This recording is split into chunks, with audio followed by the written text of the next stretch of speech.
And away we go, ladies, gentlemen, boys, girls, children of all ages. Welcome in.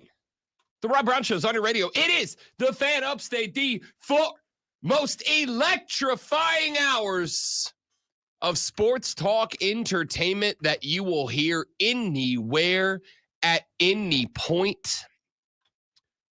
It's underway. Let's get it. What a day. What a show. Y'all, I don't mean to arouse you this early in the morning, but I will.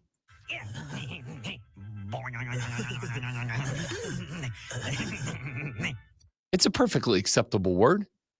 It's very normal if you allow it to be.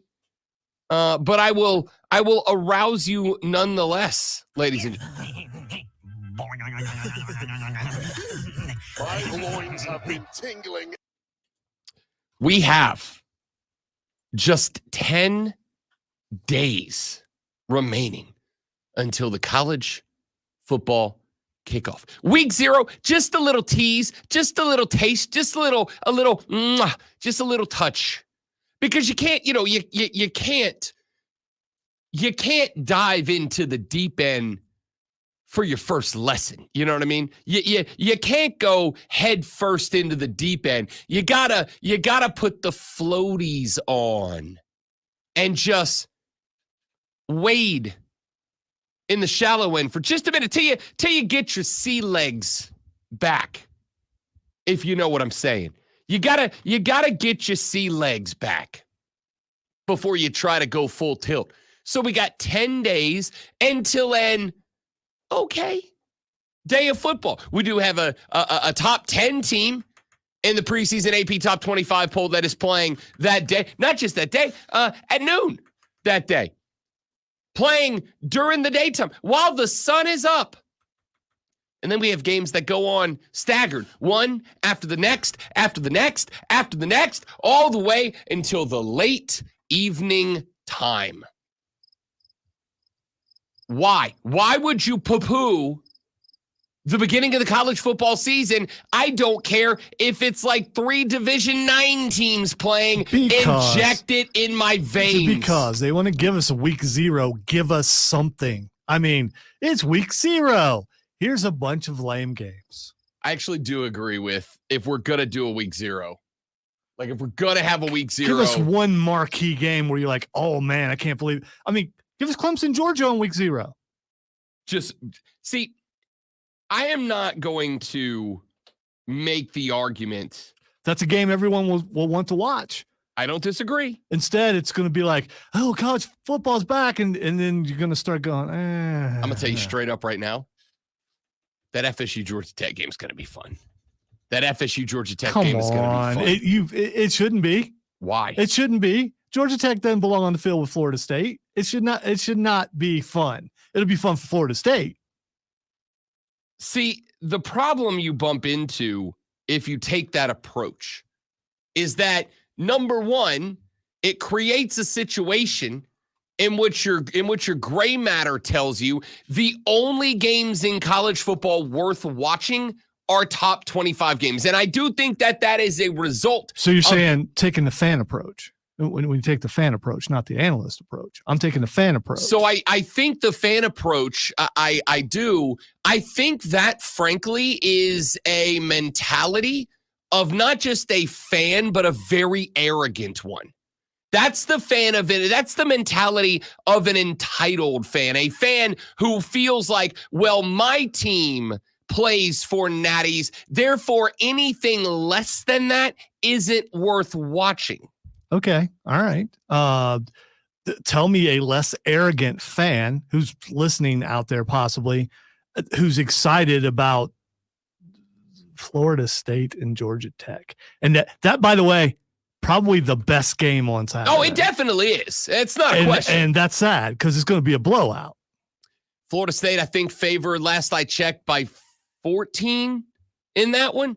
But again, gambling's not gambling because you pick one way or the other, it's gambling because there's every bit the chance you can pick Georgia Tech on an upset line. It's absolutely a possibility. And again, the way it sets up for me is this is a Florida State team that is odds-on favorites to win the ACC. Not dramatically. They're just a touch ahead of Clemson. It's pretty much a two-horse race in the odds. But this is also a Georgia Tech team with a coach that is building something special, that has put together an offensive line, that does have a 5-star recruit and a number of 4-star. They just stole another 4-star recruit away from Georgia. The mentality of the arrogant fan is if you ain't top 10, you ain't. And that, to me, by the way, leaves a lot of good football unwatched. This is a narrative that you just suddenly painted when no one said that. This is, to me, let's try the analogy thing. This is, you're really hungry. You 2-hour wait to get in the restaurant. You finally get in the restaurant. You can't wait to eat. And they bring you out something size of a spoon, like one spoonful to eat. And you have to pay a whole lot of money for it. It's just, I mean, it has nothing to do with being arrogant. I don't care if they're ranked or not. Give me a good matchup, and there aren't any. Listen, I'm not gonna. I know that I am not going to convince you. You are striving to be sports guy. You are an analyst. I can't get enough football. People want football back, but they want good football. They don't want there's a reason why it's week 0. I guess it's the appetizers whetting your appetite. Hey, look, we're back. You're going to watch, even though the stuff stinks. Next week, we'll give you some good games, but this week, now, there's no point in having week 0 if you're not going to have good games. And I and people like me, real fans, are not excited about any of those matchups. Hey, how many of y'all out there are definitely real fans and not excited about football next week? Nice. Because Lonzo speaks for real fans like him, a direct quote. Again, that wasn't... Is that not exactly what you just said? Real fans like me. You left out the good football. You said football. I like how you did that. I mean, it's not working, but I mean, it was a nice try. I said good football, and you said that I said football. Are you excited about football next week or not? There is no football next week. What the hell are you talking about? There's a game at noon next Saturday, and then another at 3, and then 7, and then 10. Right. There are 4 games. Which one of those games, as a betting guy who spends a lot of time on national radio, which game is worth watching? Florida State, Georgia. Florida State, Georgia Tech. For who? Anybody who gives a damn about the 12-team playoff, knowing that the ACC champion gets a first-round bye. As my guy Ken Barkley on the BetQL Network says all the time, every football game has an impact on you. You may not see it because you go, only my team matters and nothing else matters. No one said that. And this year it's different. You can lose a game or 2. You could probably lose 2 games, still make the playoff. It's not the same football that it used to be. Okay, so let's talk about that. I did say probably. Let's talk about that. When you quote me, you probably leave out the probably. No, I won't. Lonzo said you could lose 2 games. Instead of making me the bad guy and you the guy who's getting beat up on here, let's talk about what you said. You ain't even landed a punch yet. I don't know what you're talking about. Texter said, I'm a real fan, and Lonzo is ridiculous. But that's probably just one of my guys. It probably is. Yeah, it's probably just one of my guys. Look at the number. Yeah. You recognize the number. I absolutely do not. That was. Yeah, it can't be that was truth right there in your voice. Can't maybe be that Lonzo's just wrong. Has to be that it's all of those Rob Brown cult members that are coming. There's only 5 of them. Why are we starting off so contentious? I mean, because 10 days. Because I have the audacity to not be excited about horrible games. It's not horrible. Florida State, Georgia Tech is not a horrible game. I'd rather watch preseason football. Then do that. But the rest of us, real fans. No. Okay, go ahead and do your casuals thing because that's what you want to do. Obviously, I'm a casual, and anyone who doesn't watch football on week 0, you're a casual and you're not a real football fan, according to the knower of ball. So you better watch, or he might find out.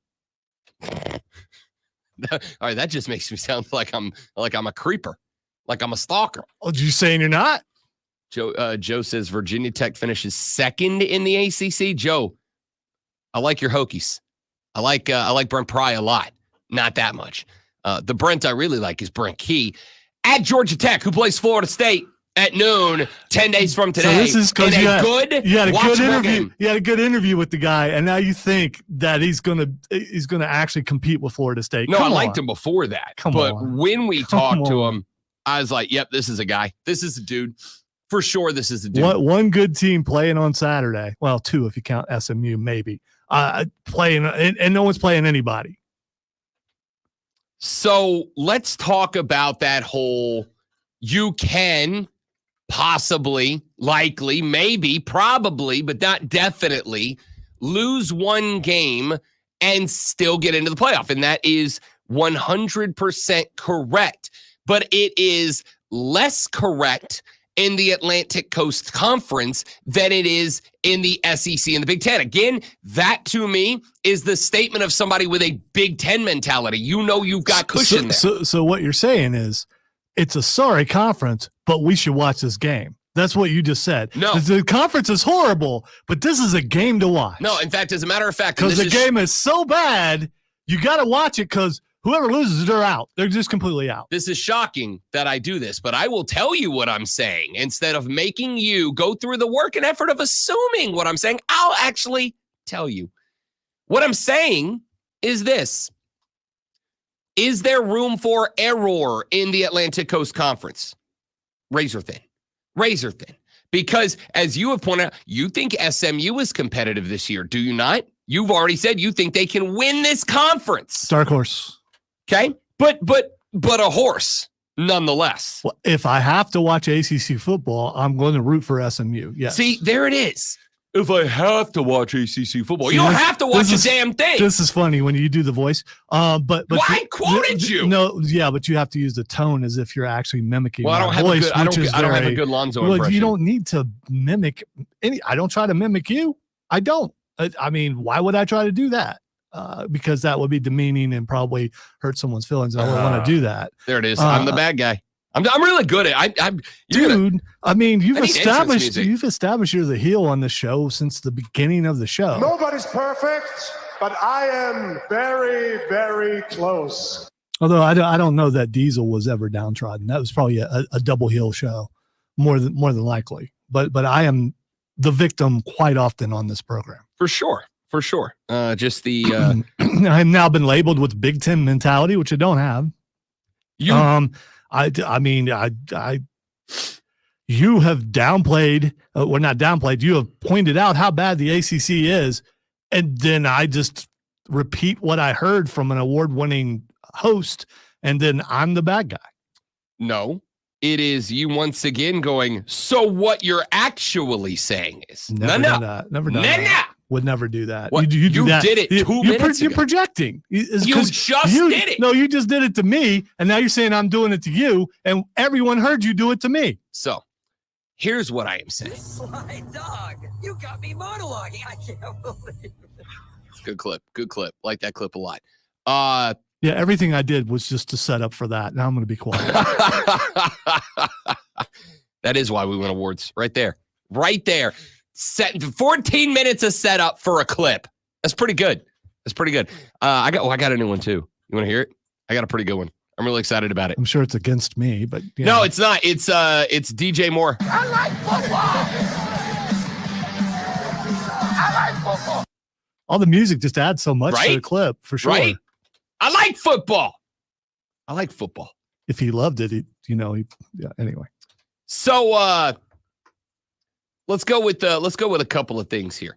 Number one, do I think that Georgia Tech is a threat to win the Atlantic Coast Conference Championship? No. Do I think that Virginia Tech has put together enough talent that they could theoretically be a team that has something to say about it? Yes. Yes, I do. I think this team's got something to say about it. And do we not all love the football, not because the team with the higher number next to its name always wins, but because sometimes they don't? Yeah, That's the greatness in football. I also just like good competition. I'll tell you one game I'm very excited about. You really said good competition. Yes. With Georgia Tech and Florida State. All right. Well, I'll tell you what, Lonzo. Only watch top 25 ball and deprive yourself of great competition elsewhere. There you go again. So that's what you just said. Rob, if it ain't good football. Rob, you just said that the line was 14. It is minus 12. Okay. Over under 55 and a half. Is that a good game? Does it mean FSU's winning by 12? Is that definitely the final score? Which would you take? Or is there a chance that maybe football things happen and it comes down to a tight game because I got a team over here in Florida State that, won the ACC last year, but has lost their starting quarterback, their top 2 wide receivers, their tight end, their running back, 2 of their 5 offensive line starters, half their defense, and have to fill all those gaps and may or may not be anywhere near being a top 10 team. Which, of course, they did the year before. I mean, they filled all those spots, right? Most of those guys were like transfer guys that left. Correct. And so he's did it once, didn't make the playoff, but would have this year. And I don't understand your point. Not guaranteed. Did they win the ACC 2 years ago? They absolutely did not. And I've already said. Would you bet the over right now? Of 55 and a half? I don't know right now, to be honest with you. I probably won't bet this game at all in week 1 because I genuinely do not know what FSU's offense looks like. Not week 1, it's week 0. Sorry, week 0. Yeah, I mean, don't get that wrong. Some 0 people are going to get mad. My bad, college football gods. Week 0, because I don't know what this offense looks like. Are you betting on DJ Uiagalelei to lead a 55-point attack for Florida State? You said that they need to win by more than 12, right? In order to cover. Yeah, they're definitely doing that. And DJ is a better quarterback than anyone in Clemson wants to say. And he didn't do bad where he was last year. He's going to be fine. I mean, and plus, there's this thing that you keep poo-pooing, forgetting they're playing Georgia Tech. I mean, it's you might as well be playing a Division II team. I don't know how to respond to that. You try to drum up excitement for ACC football, and it's just not. It's not happening. It's okay, not. then what do you want me? What do you want me to do? All right, everybody. Next Saturday sucks. We'll see you in 2 weeks. Where's the SEC? Don't worry about next week's games. They're boring and pointless. Well, they are. Are there any SEC teams playing? No. Florida State, Georgia Tech, Montana State, New Mexico, SMU, Nevada, Delaware State, Hawaii at midnight. Midnight football. Midnight madness, baby. Let's go. I love a little midnight. I'll be up till 3:30 in the morning next Saturday watching Delaware State, Hawaii. You are desperate for a fix and showing your addiction if you're excited about week 0. All right. Well, then sorry, everybody. We won't talk football next week. We're going to do one more week of baseball talk because there's good baseball happening. We probably will anyway. One more week of baseball talk. We will talk about that stacked Thursday, August 29th lineup. Oh, no, wait. We can't talk about that either because there's no top 25 matchups there. So we can't talk about football next Thursday.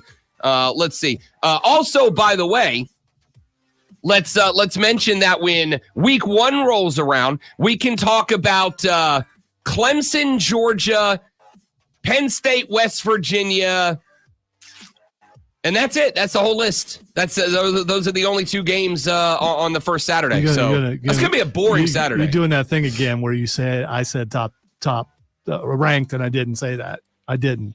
Just the ACC is horrible. We will avoid, obviously, Akron, Ohio State. Boring-ass game. It will be boring. Yeah. Absolutely. Can't talk about it. Because you can't learn things about football teams from watching them play their tune-up games. You can only be interested when they're playing the good teams. Stick to your word. You said you're not going to talk about it, and maybe no, just so we were clear. Could you, go to break? Despite your protest, I will be talking about these games. Everybody knew that. At length. Everybody knew that. At length. Even us casuals got that. The Rob Brown Show, a show that is very excited about week 0 football, comes up after this. It's the Fan Upstate. My world. All right, guys, live read out of the gate. Stay right there. We'll be right back.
dogs almost bite their faces off is entertaining. Okay. Must be trending because a bunch of people are doing it. I know. Let's bark in our dog's face and see what happens. And it's a little dog, not little dogs. It's like a Doberman Pinscher.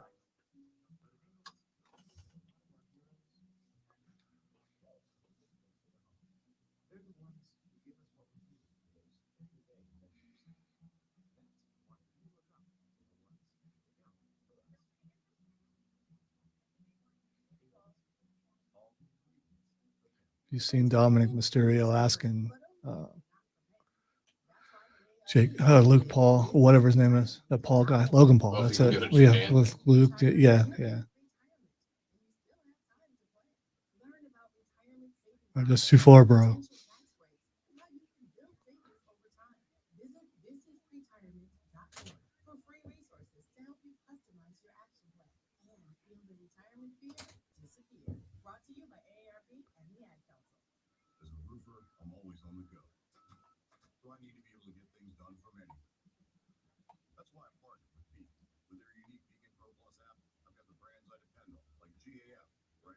Pommel horse guy was on Jimmy Fallon last night. Solved the Rubik's Cube in 15.42 seconds. Of course he did. And I have never solved a Rubik's Cube. Man sitting on the desk wearing 2 Olympic medals solving Rubik's Cubes. I've gotten 3 sides. That's it. I just couldn't get past 3 There's sides. apparently like a formula to it. Like you look at the corners and then there's a Right. I know how to do the corner thing, but I still could only get to 3. Yeah. I haven't tried it since like 40 years maybe. Ugh.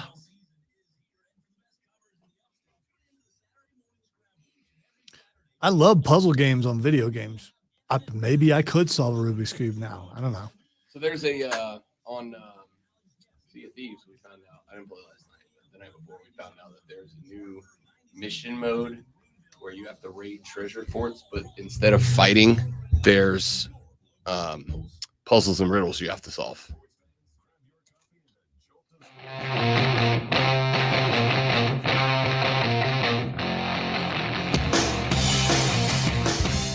The Pro Week 0 Rob Brown Show. Back on your radio, it's the Fan Upstate. Rob Brown, the great one, Lonzo, with you this morning. I have awful news. King of the casuals over here. The king of the casuals and the emperor of the experts, Rob Brown, here on the show with you. I have bad news, and that bad news, it really only affects those of you watching the stream. I forgot the blenders at the house this AM, so we do need to do an episode of CSI Ann Arbor. 2 things broke yesterday. Number 1, Sharon Moore, the head coach of the Michigan Wolverines, who is still waiting to find out what, if any, sanctions will be levied against him for his role in the Connor Stalions sign-stealing scandal of 2023, said at the podium yesterday that he looks forward to the results of the investigation being released. And may I just say to Sharon Moore, me too, bud. Me too. Yeah. Probably me more than you. So did Jimmy, and then he bolted.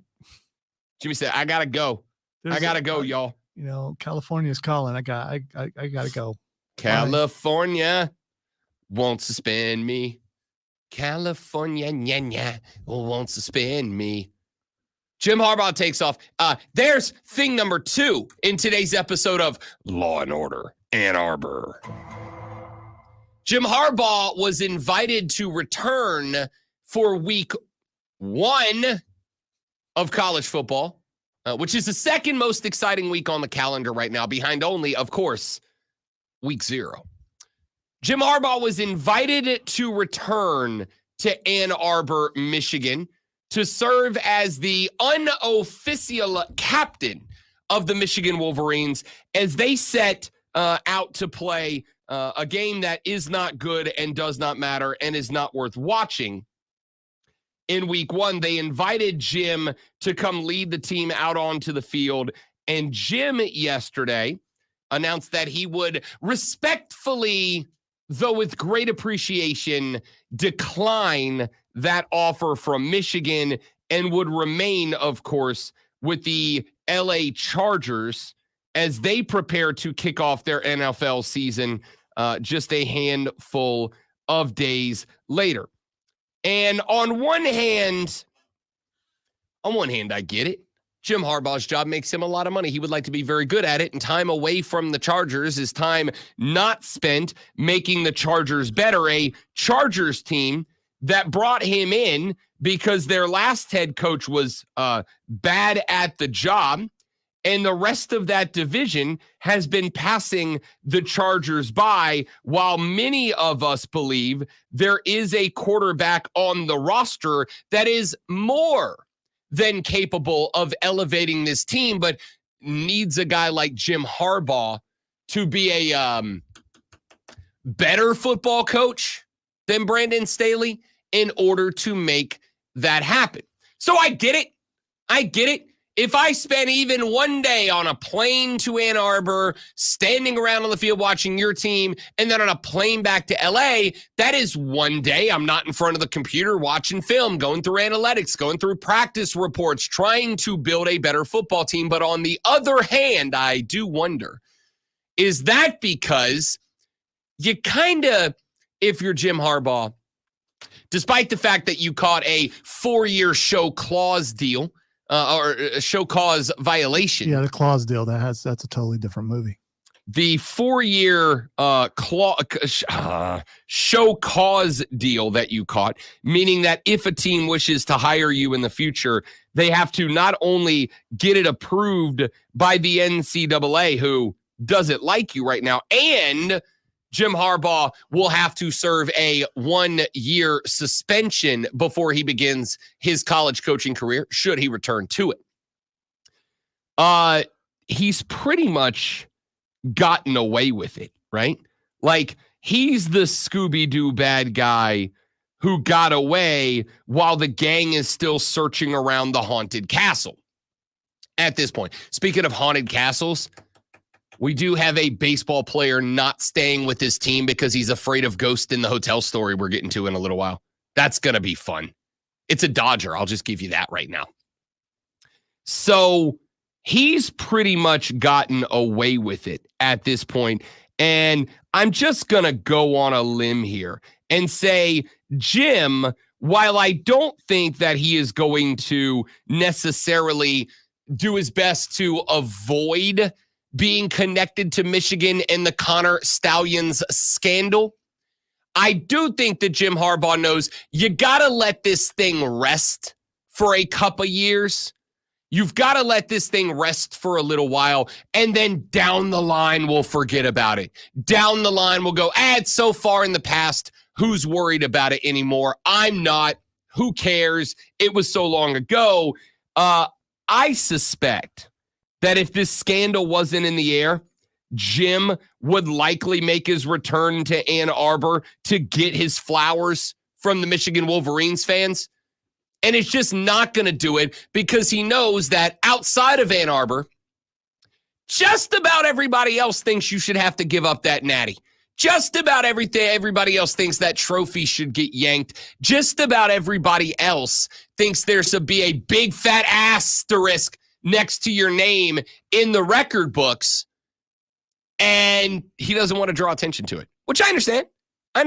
Let it sit, let it rest, because I promise you, in 2043, when Michigan does the 20-year anniversary celebration of their, we'll see, most recent national championship victory, Jim Harbaugh will be able to walk into the stadium that day, despite the fact that he'll be in his, 80s at that point. He'll still be able to walk in there to great fanfare and celebration. He'll be 80 in 20 years. Great fanfare and celebration and get his flowers. Hell, he'll probably be able to do that 10 years, 5 years from now. But right now, the eyes of the college football world still glare at Michigan for getting away with it. So, of course, Jim is going to want to keep his distance. I'm just curious. Seasoned reporter Rob Brown, he's in the room for a Chargers press conference, does he ask a Michigan question? Do I ask a Michigan question? About the cheating scandal?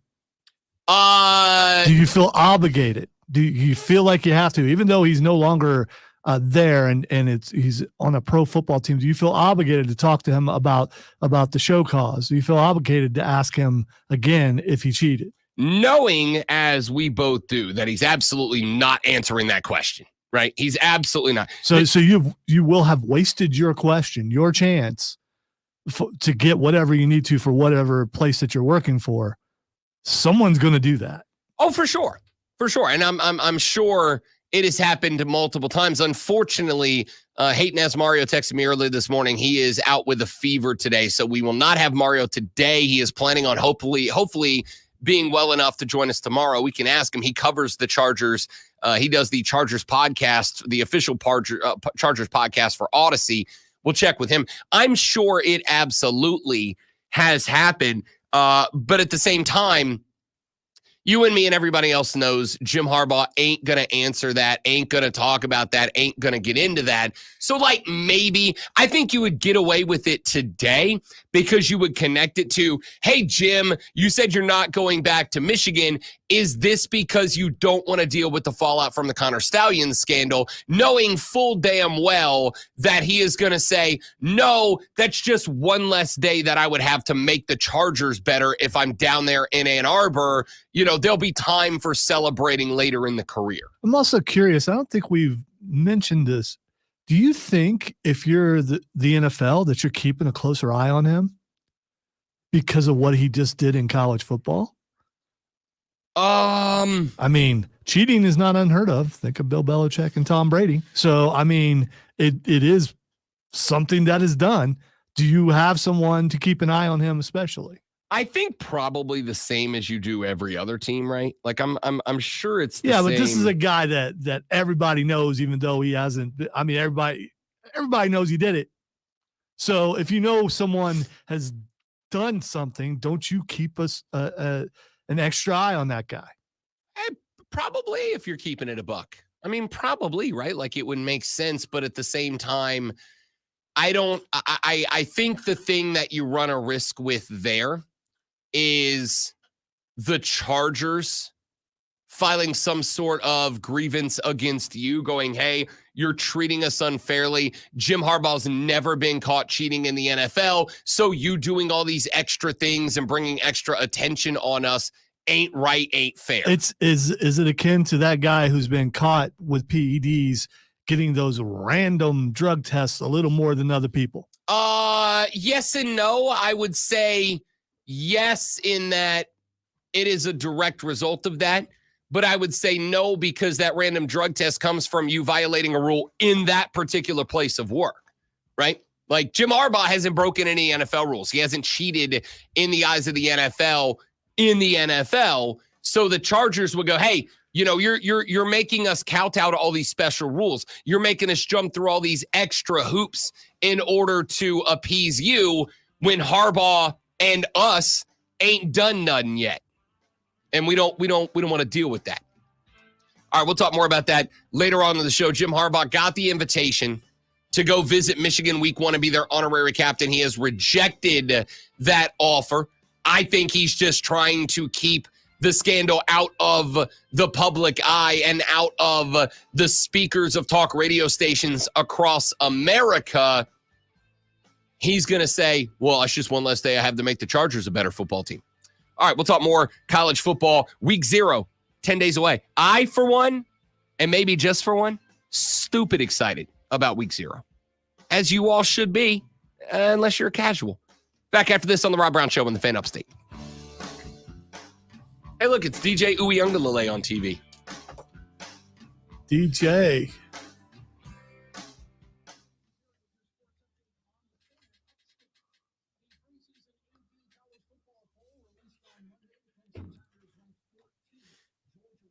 He said Tigers. Los Tigres. Daggum Tigers. Cole changed something on the screen. I don't know how to fix it, where he made the smaller, the preview screen smaller. Do you know how to make it bigger. The preview, like the top screen? Yeah. Really? Yeah. I don't know what he did. Oh, let me see something. I think it's not that mouse. What mouse is it? It's the other one. Yeah. The last one. No, the last one. The There you one. go. Oh, okay. What did he do? He zoomed in on the whole screen. How'd you do that? Control and then your mouse wheel up to zoom in or down. Okay. So, and you can do that on any web page. So like if you're having trouble seeing a picture, you can zoom Oh, in okay. like that. Okay. So it's control and then your mouse roll. All right. It's a very useful trick when you're looking at websites that have really small font.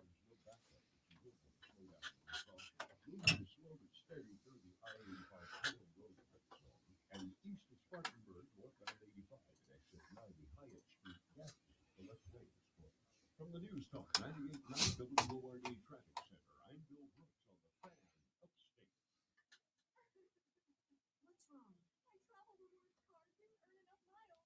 It's funny. He messed up every single computer before he fixed that one.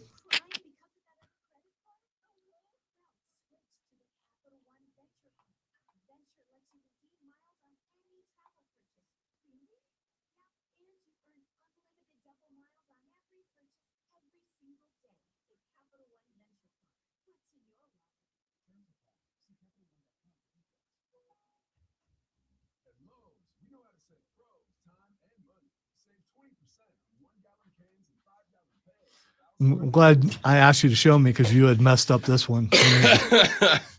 I did? Yeah. Oh, yeah. My bad. So we both were looking at this one Yeah. when you did it on this one, and it was like, oh, okay. You got too many mouses over there. Yeah, I know. Mike, Joe, good morning, fellas. And everybody else creeping in the Yeah, background. get ready. So gross.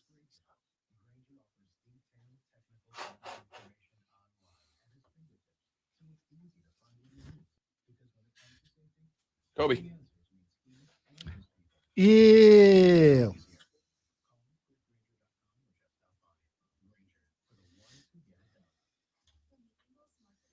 I gotta ask Mark if I can go home again. That guy's not done. And I noticed last night, went to go out, he got part of it done. The door won't open. I mean, the storm door won't open. It's like, okay. But you're not ready to use it, right? Is like the porch Oh, done? no, the pole's in the way.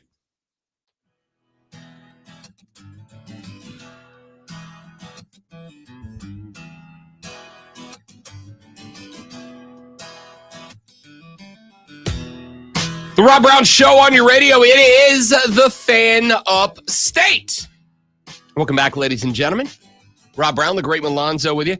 The vice president of competition for NASCAR, in a story that we talked about briefly yesterday, Austin Dillon wins the Cookout 400 at Richmond, Virginia on Sunday evening. Final lap. Put the bumper into the back of Joey Logano, sent him into a wall, put the quarter panel into the side of Denny Hamlin, put him into a wall, en route to winning the race. There was some commentary after the race. Joey Logano said that it was a chicken way to win a race. There were some other folks went out there and said that those tactics are unappreciated. I found this interesting from Elliot Sawyer, NASCAR Senior Vice President of Competition.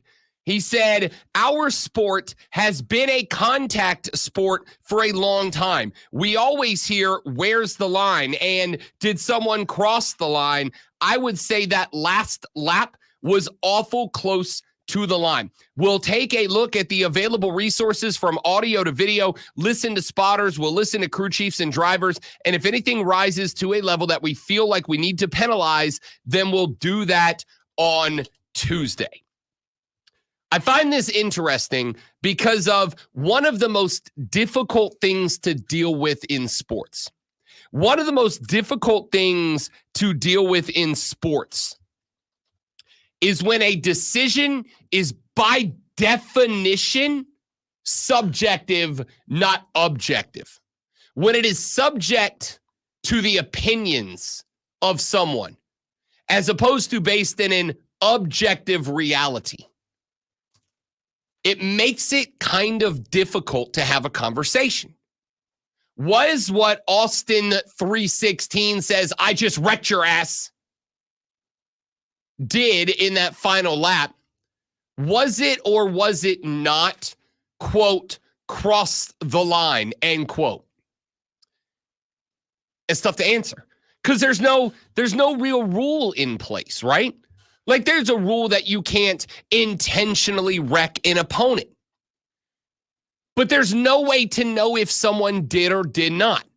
With a lot of sports, this is why I have said in years, days, months, weeks, whatever, gone by, that I am team robo-ump, but I am also in favor of making sure that we base things on measuring that which is objective, not subjective. With baseball, almost every rule that would fall under the concept of a robo-ump is an objective ruling. A ball is and a strike is a objective reality, right? Every pitch that crosses the plate either crosses in the strike zone or does not. It's not an opinion. It's not, well, I think it was. No. It either crossed the plate or it didn't. Down to the millimeter. It crossed the plate or it didn't. And we have ways of identifying that as a reality. Use them. When a football player's knee or buttocks or shoulders or whatever touches the ground, the ball is somewhere. The ball is in one position on the field the moment that a football player is down. There's no subjectivity to that. There's no, I think the ball was here. Now, if the ball's inside of a scrum full of people, the best the referee can do is guess, right?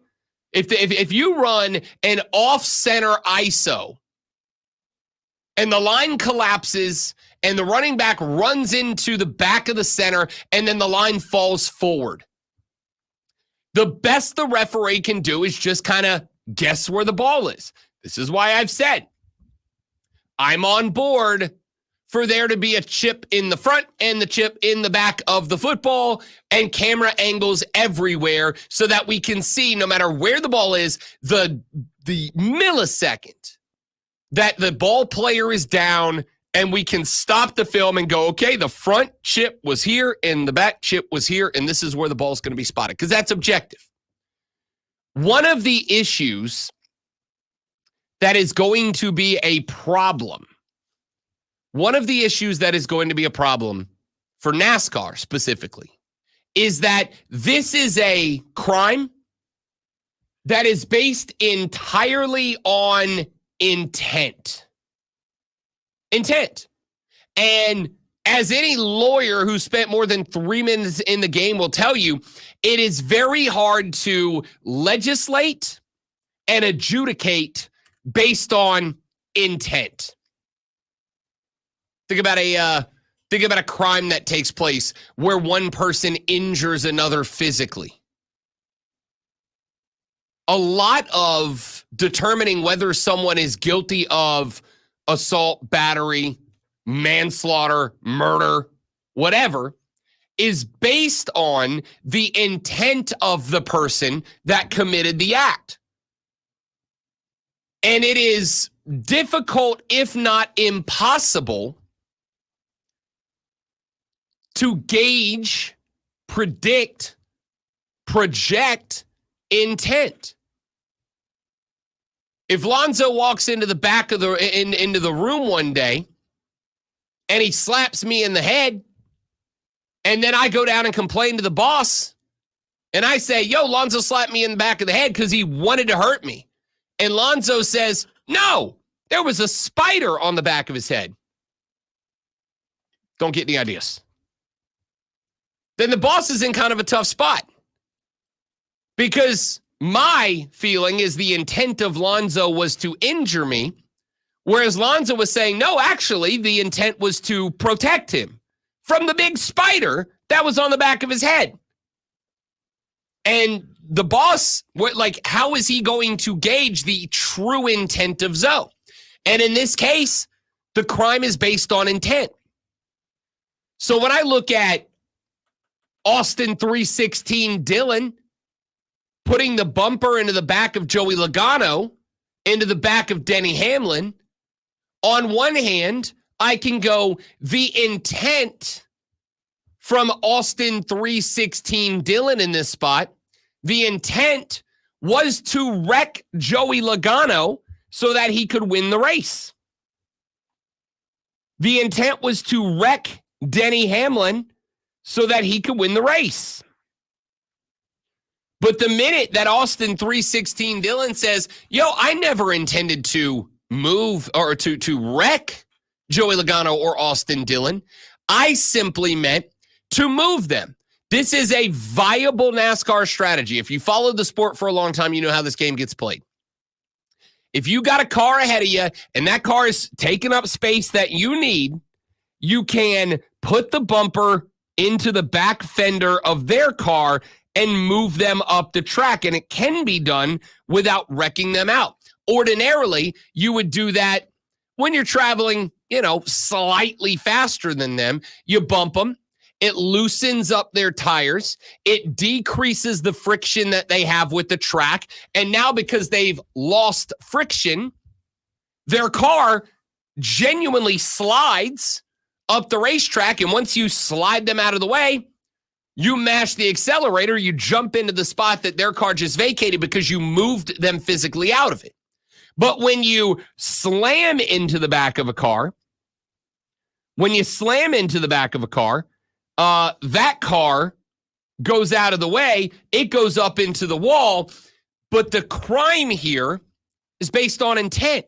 If Austin 316 Dillon says, hey, yo, I didn't intend to wreck him. I was just trying to move him up the track so I could get that spot on the last lap.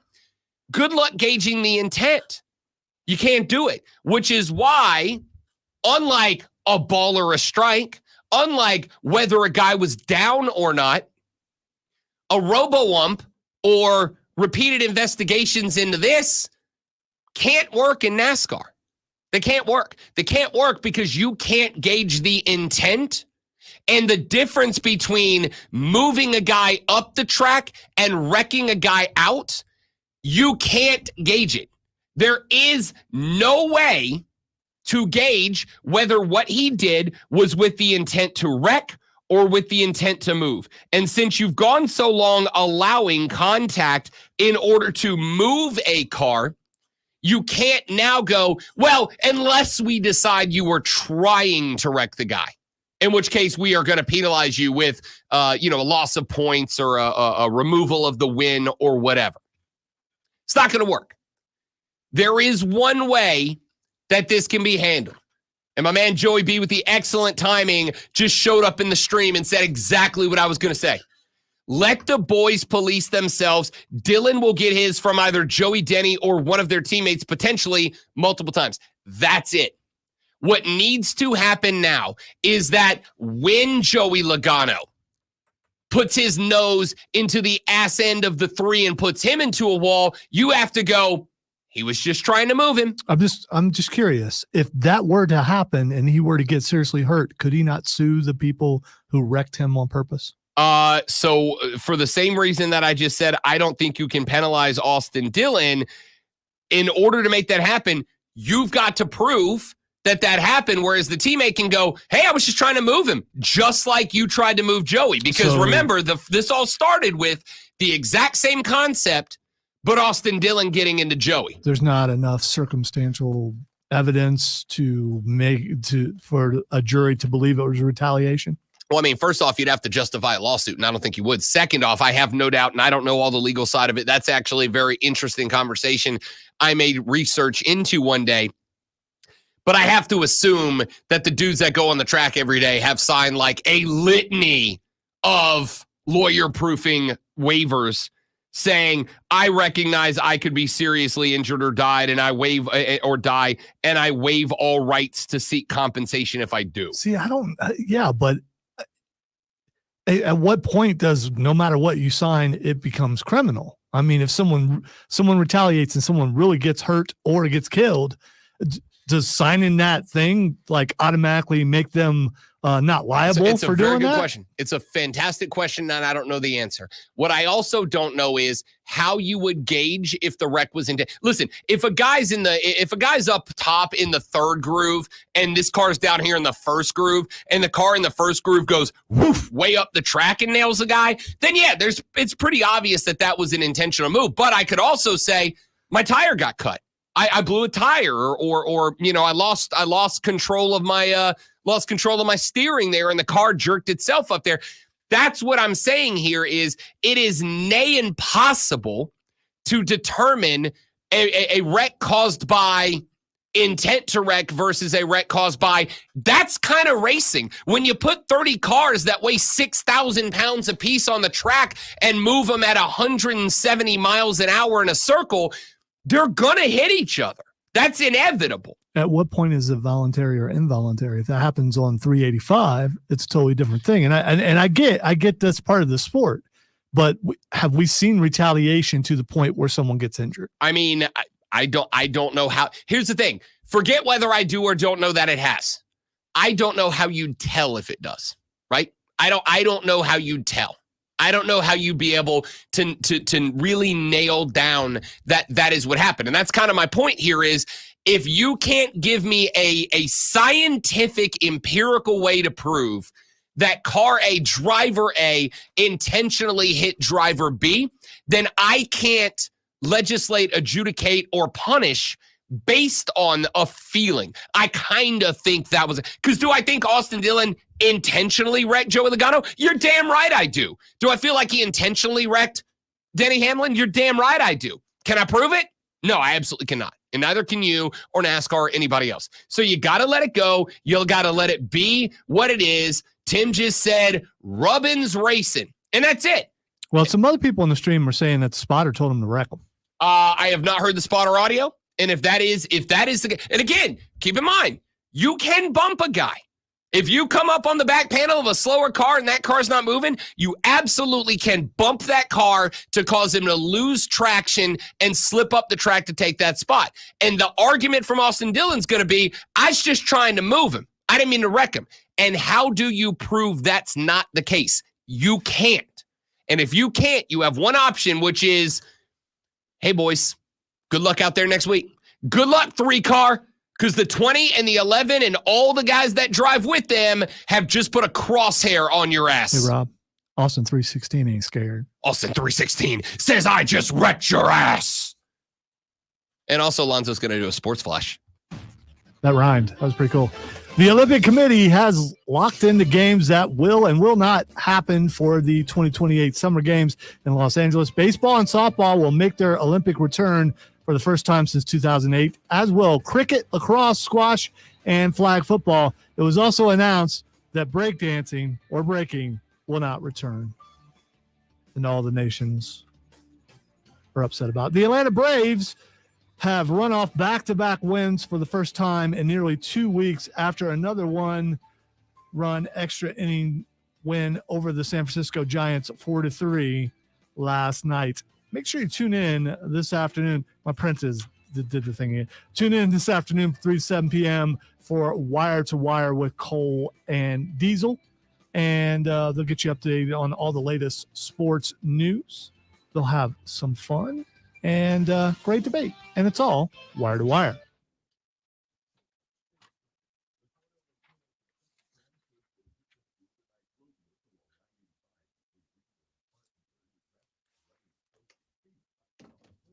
Well, I'm going to have to bring that up on the computer because I can't read that.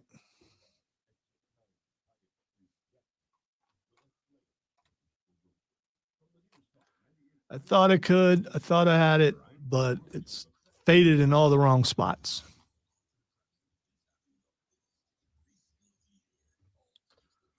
Probably should mention that to engineering so they can fix that printer.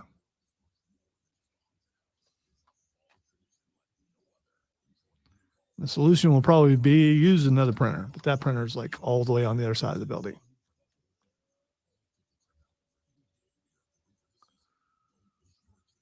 And other people use it and print out reams of paper. So today, not to bring, I'm not, look, this is why I struggled with my read. Bummer. Yeah, I'm going to just have to bring it up on the computer. This is getting worse. I would notify engineering, but they're he can't say there. He is busy.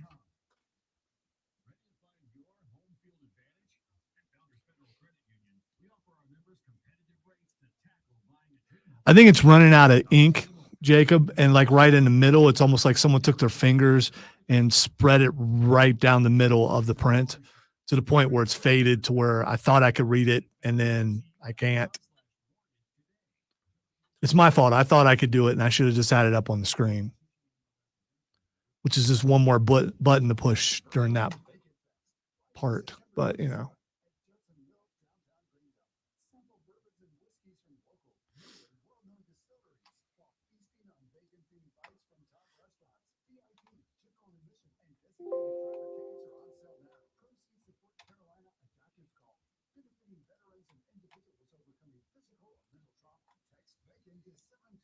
early in the morning, we usually have to work around things, and I should have been smarter.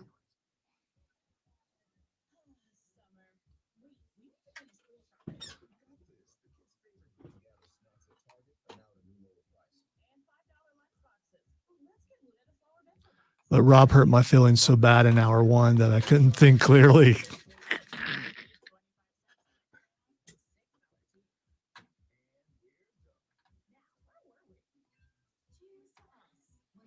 He did it. He hit the kangaroo celebration. Yes. Wonder if MJF tonight is going to say he's going to sue her for gimmick infringement. Yeah.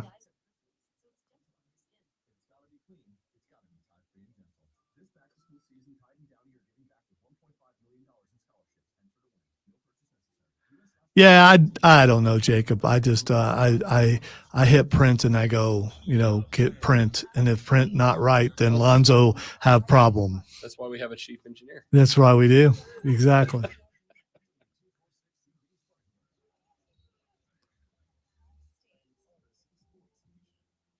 Who's needed elsewhere to keep things on the air and stuff. I'll just I will make do. We have access to all the printers around the building. I just don't remember how to do it because I'm old. And so there's that. And Rob already helped me once today. He's done.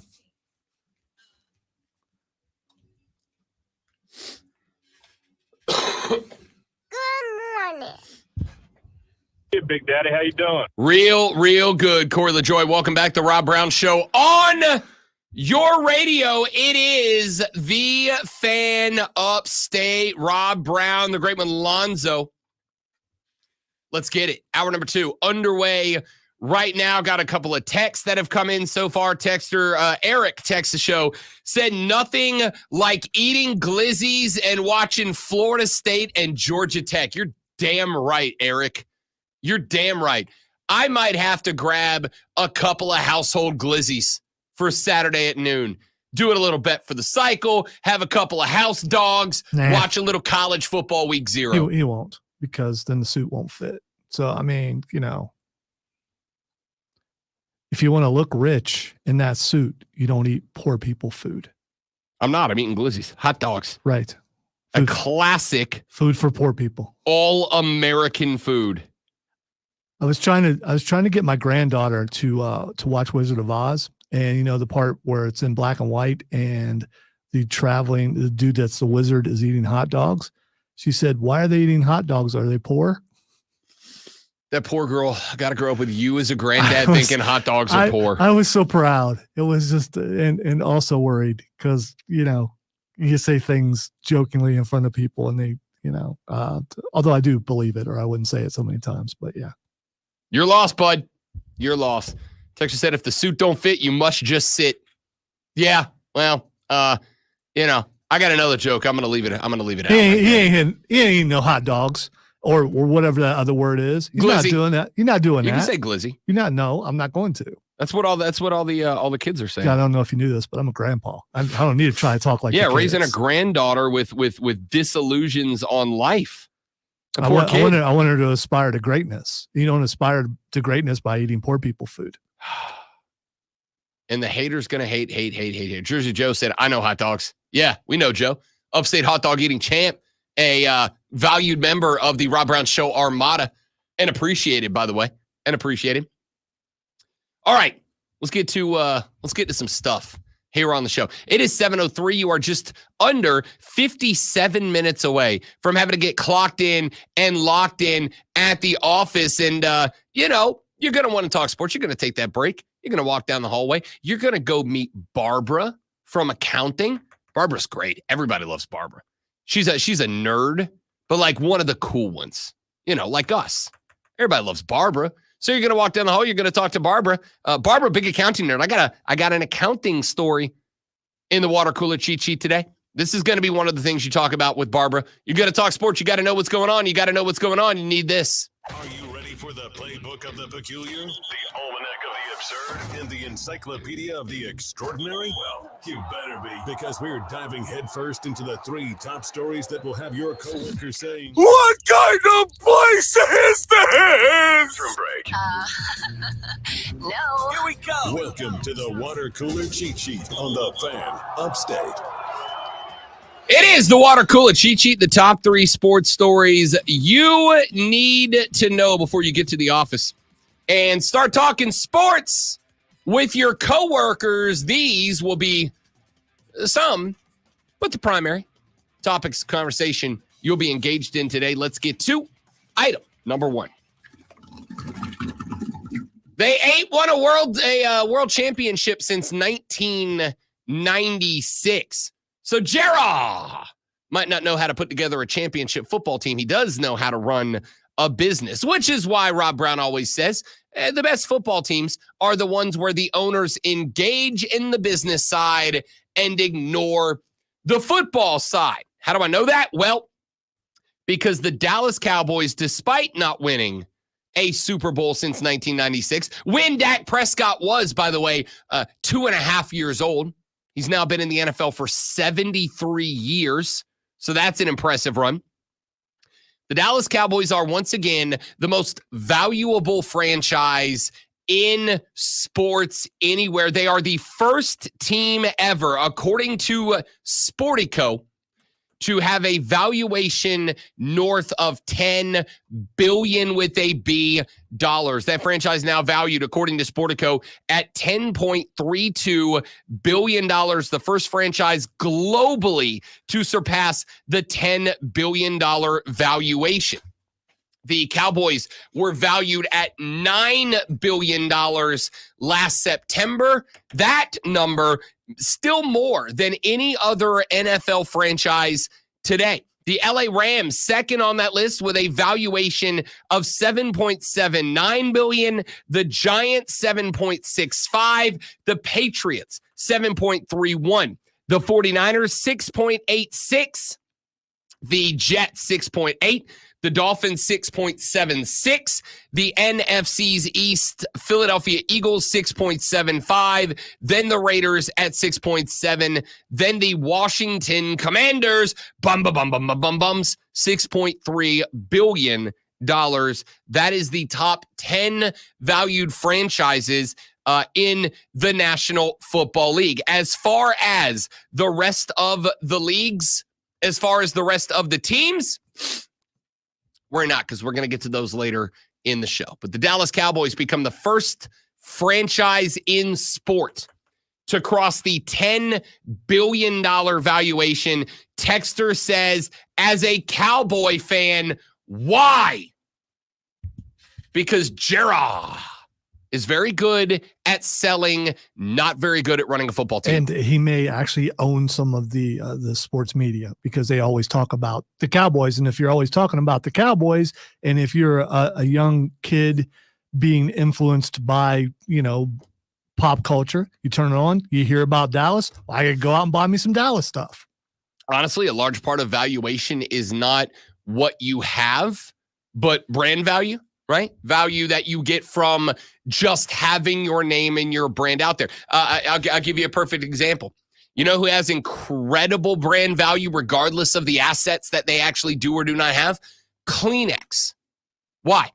Kleenex is the name of a brand. But if somebody's got to blow their honker, what do they say? Can you hand me a Kleenex? Or at least that's the way it was in the house growing up for me and a lot of the other houses I've been around. It was not, can you hand me a tissue? Can you hand me a snot rag? It was, can you hand me a Kleenex? That is a brand that has become synonymous with the product itself. That's not the name of the product, but it is the one that has so much brand valuation, not because of the assets they actually have, but because that brand will always sell. Because if you go to the store needing snot rags, you're thinking in your head, I need Kleenex. I need Kleenex. Enjoy that apple jelly biscuit this morning, people. I mean, that's what my old man called him. Snot rags. He was classy, he was a classy fella. Anyway, that texter, that is why. It is not because of success or failure on or off the field. It is because, like it or not, and I do not, when you think American football, that star is one of the first logos that jumps into the head of most fans. I don't like it. You don't have to like it. It doesn't matter. That's the value. Let's get to item number 2. Speaking of value, we learned, but a number of weeks ago, that colleges would be allowed, should they elect to do so, to begin placing corporate logos in more places in and around their stadium, up to including on the football fields itself. The Tennessee Volunteers have reached a naming agreement that's not with Love's Travel Centers. Of course, Love's Travel Centers, owned by Jimmy Haslam. Jimmy Haslam, of course, is the owner of the Cleveland Browns as well. He is also a former CEO and current chairman of Pilot Travel Center and an alumni of the Tennessee Volunteers. Athletic director Danny White of UT said, without letting us know what the financial numbers are, that a deal to the tune of 20-ish years has been reached with Love's Travel Center that will allow the University of Tennessee to keep the name Neyland Stadium on their stadium, to keep the name Shields-Watkins Field on the field, but it will allow Love's Travel Center to place advertisements all around Neyland Stadium and Shields-Watkins Field, including on Shields-Watkins Field. So we now know the first school. Now, there are some naming rights deals already in place. For instance, FIU sold the naming rights to their football stadium last week to Mr. Worldwide Pitbull, meaning that opponents that take on FIU on the road next year will take on the Owls at Pitbull Stadium. I don't understand that because, is Pitbull still big? He's Mr. Worldwide. Well, I know there for a while he was everywhere, but has he put anything out lately? I'm not going to lie. I don't listen to Pitbull. I have no idea. So I'm just, what is the purpose of an artist doing that? I get a gas station or whatever. I get that, but what purpose does Pitbull, what's he get out of that? I am assuming that he gets the ability to be, let's say, intimately connected to the world of college football. I mean, any pub is good pub, right? Isn't that the old expression? I suppose. I mean, do you buy naming rights for a team just because you got a new album coming out? I don't know. Unlike Jerry Jones, I am a bad business guy. So I don't know the answer. All right. If I had the ability to operate with intelligent financial decisions, I'd have become a banker a very long time ago. But I'm still here doing this. So clearly I'm not. So Love's Travel Center will apparently have their logo on the field at Tennessee, but Neyland Stadium and Shields Watkins Field at Neyland Stadium will remain known as that. Pilot will be designated as the presenting partner of the $337 million Neyland Stadium renovations project that includes new signage on the east side of the stadium with Home of the Vols, along with the company's logo, and Pilot convenience shops in the concourse selling snacks and beverages, end quote. That according to ESPN. The expectation, though the financial terms were not disclosed, the expectation is that this is a 20-year deal that is expected to be valued somewhere in the neighborhood of $21 million per year. And Tennessee ain't got to change a damn thing. They got to let Loves put up some signage in the stadium, slap a logo down on the field. All they got to do is buy some extra yellow paint on game days to the tune of $21 million a year added to the revenue. Why couldn't Pitbull do that for Tennessee and get rid of Rocky Top?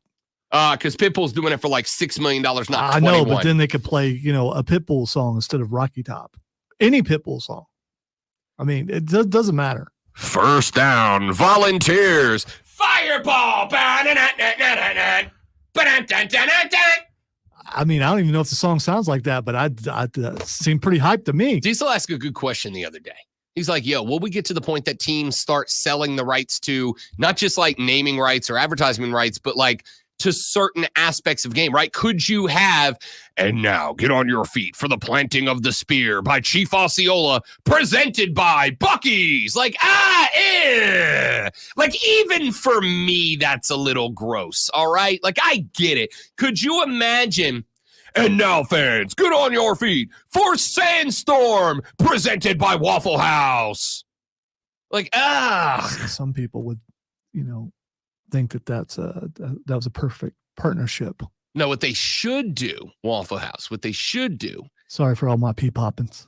Is they should say, ladies and gentlemen, we will now sell beer into the fourth quarter. Fourth quarter beer sales presented by Waffle House. Waffle House for after the fourth quarter. Like, that's how you get it done. Pointer is, could we start seeing the rights to other aspects of football games start being attached to corporate sponsorships? And to answer the question, Diesel, yes, we can and we will.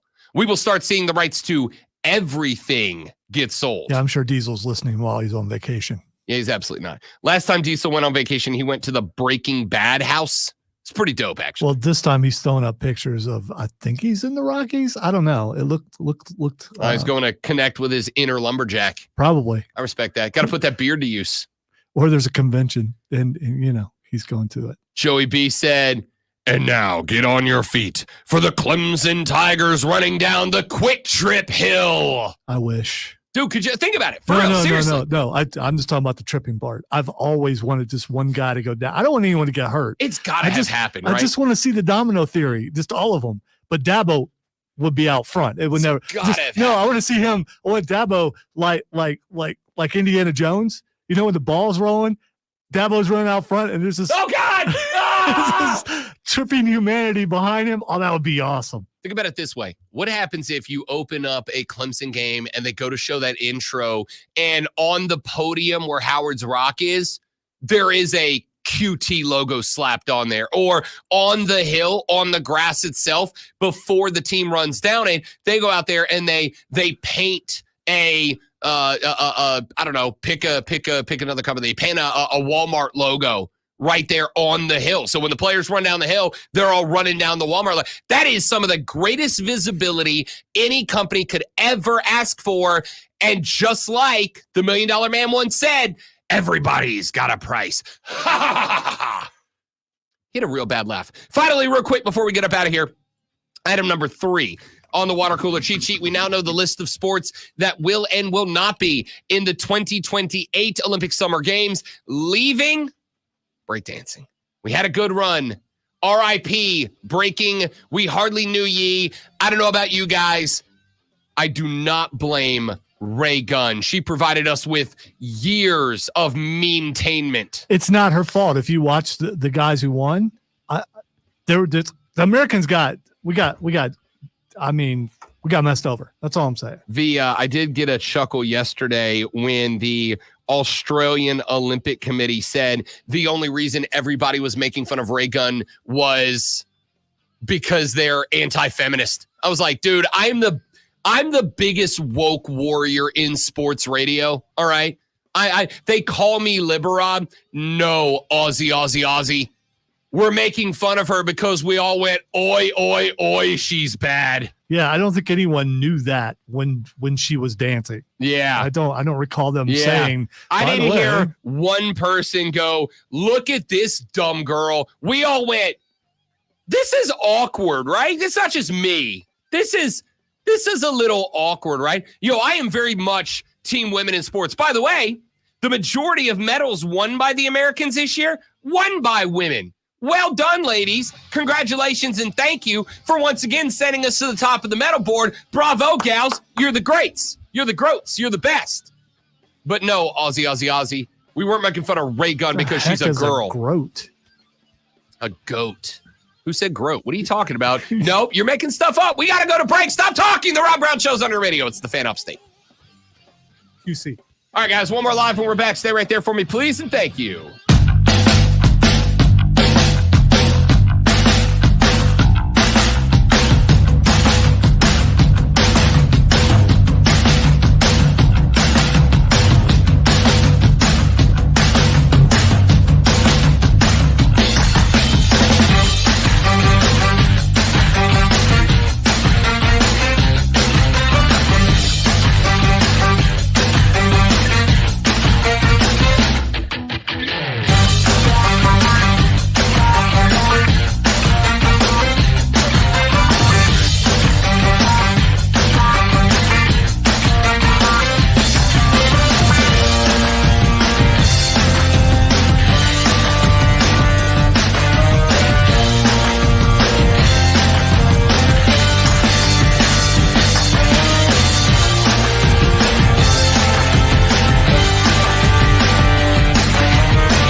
All right, dudes and dudettes, we back. Thanks for hanging out. Thanks for being patient.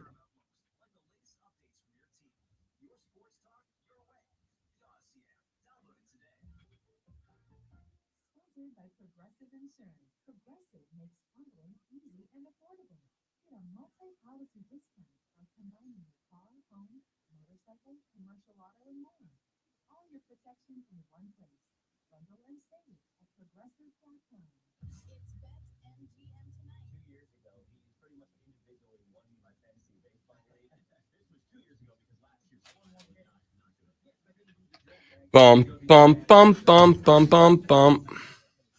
New life, next break. New life, next break. All over it.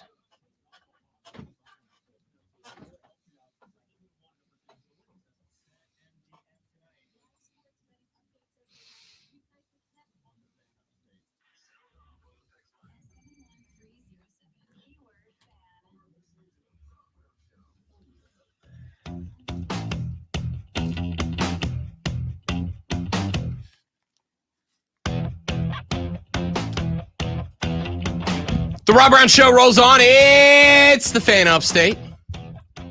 Rob Brown, the great one, Lonzo. 844-326-3663. Text us 71307 like this texter did. What would be the funniest possible sponsorship in college football? Texter said, ladies and gentlemen, welcome to the field. UGA, sponsored by Maverick Driving School. That's real good.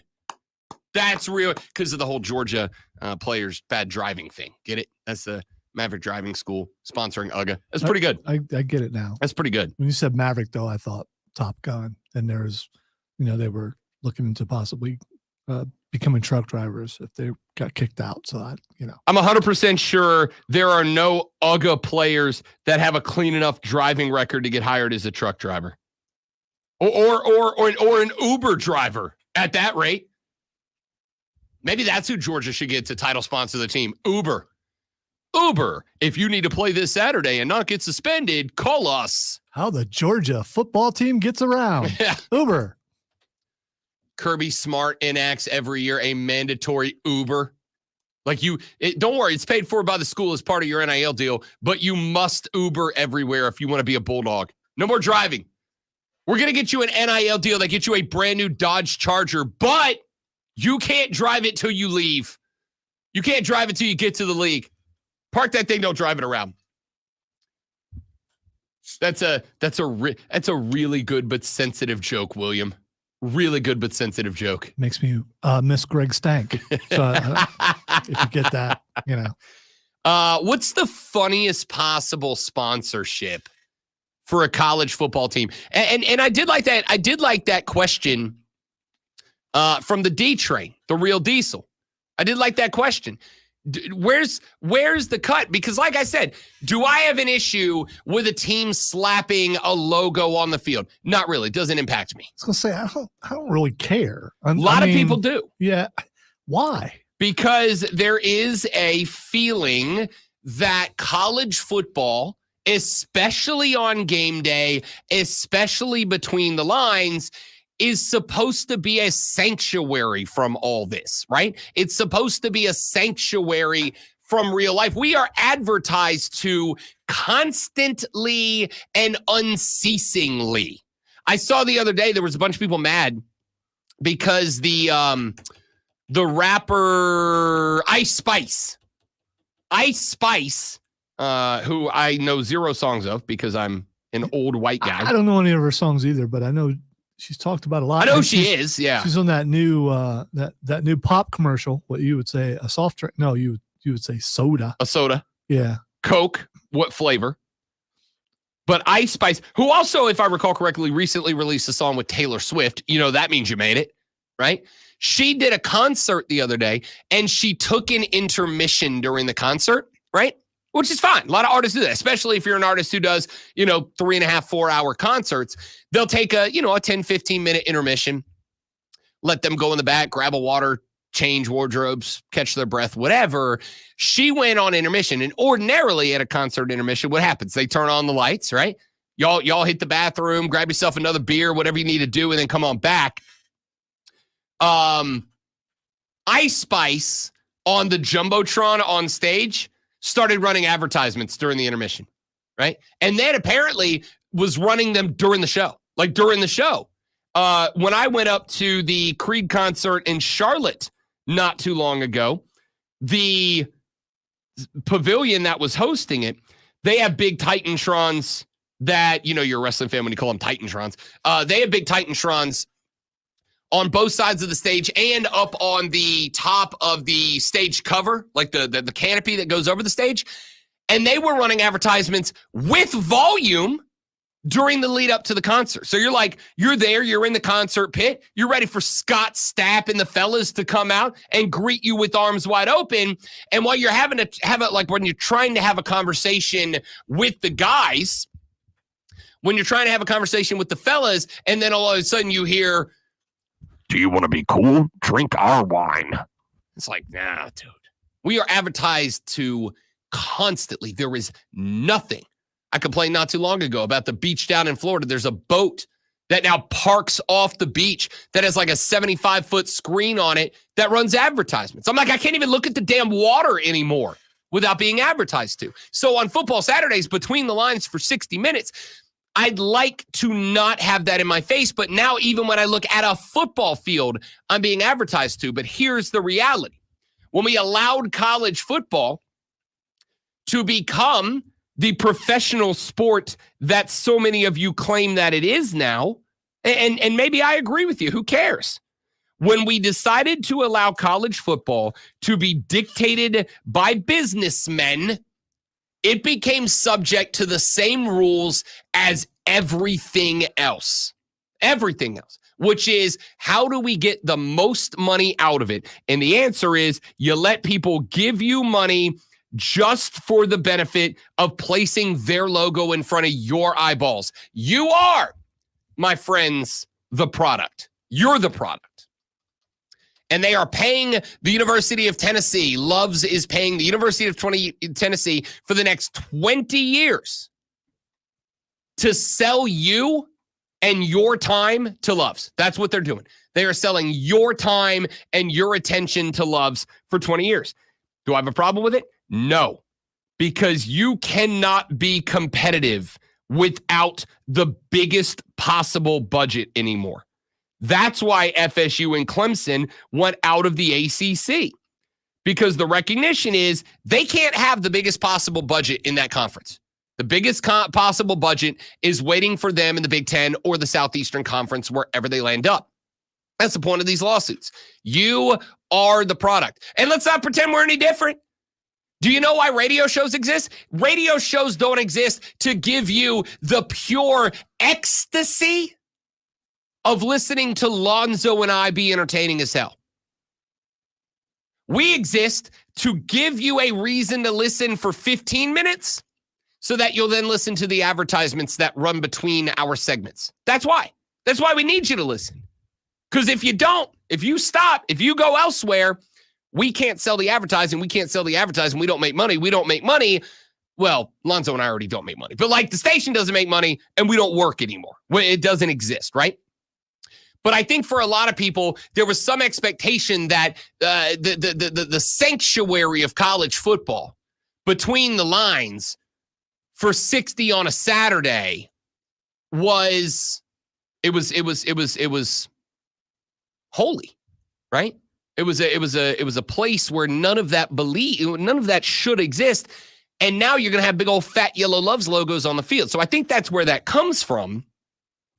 And despite the fact that my childish ass can't not make a joke out of it, it is true. I think that's where people come from. So does it bother me? No. This was inevitable as far as I'm concerned. And this is why I said to answer the question that Diesel asked, that D-Money asked, that started this whole conversation, the answer is yes. It is going to start with naming rights to the stadiums and the fields, just like the NFL. And then down the line, everything else comes next. Please welcome to the field Cocky and his Cockaboo, sponsored by Amtrak.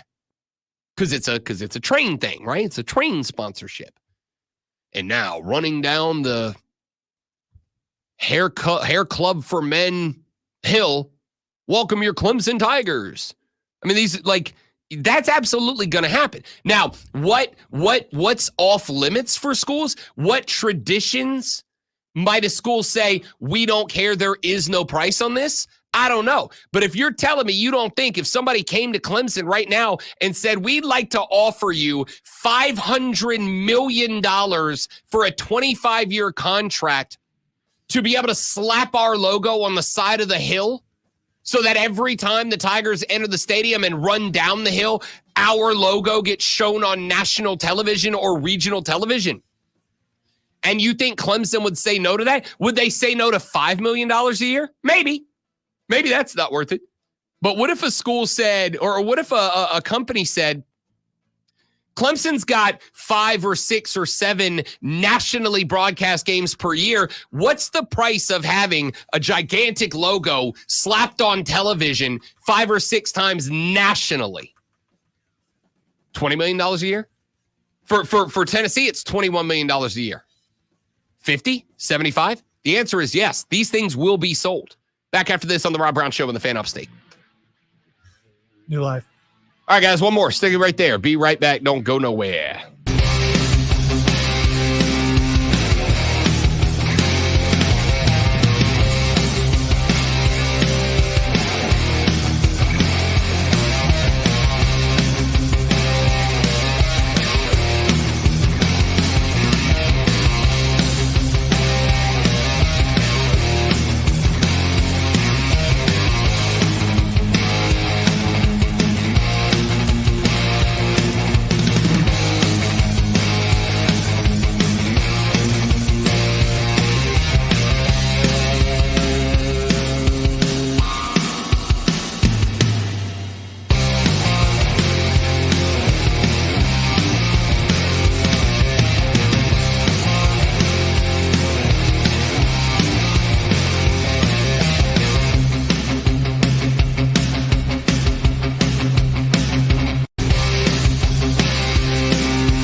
That might work better in Colorado, though.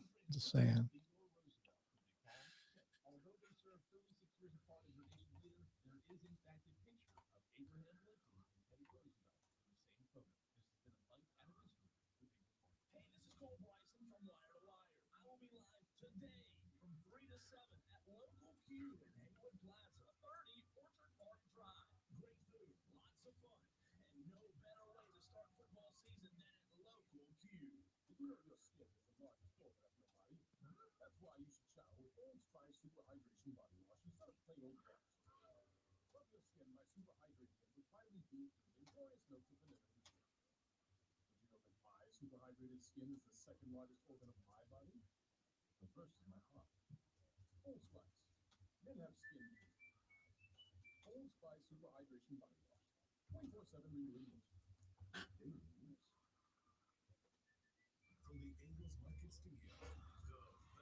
The Rob Brown Show continues right here on the Fan Upstate. Rob, the great one, Lonzo, and you. Be a part of the show, 844-326-3663, 844-FANFO. You can text us, 71307, 71307. Start your text with FAN, F-A-N, FAN, F-A-N, and we will read them on the air. We were talking in the last segment. I repeated I guess took a step further, a question asked by Diesel. Diesel asked the question, what would be off limits in terms of sponsorships for college football moving forward, right?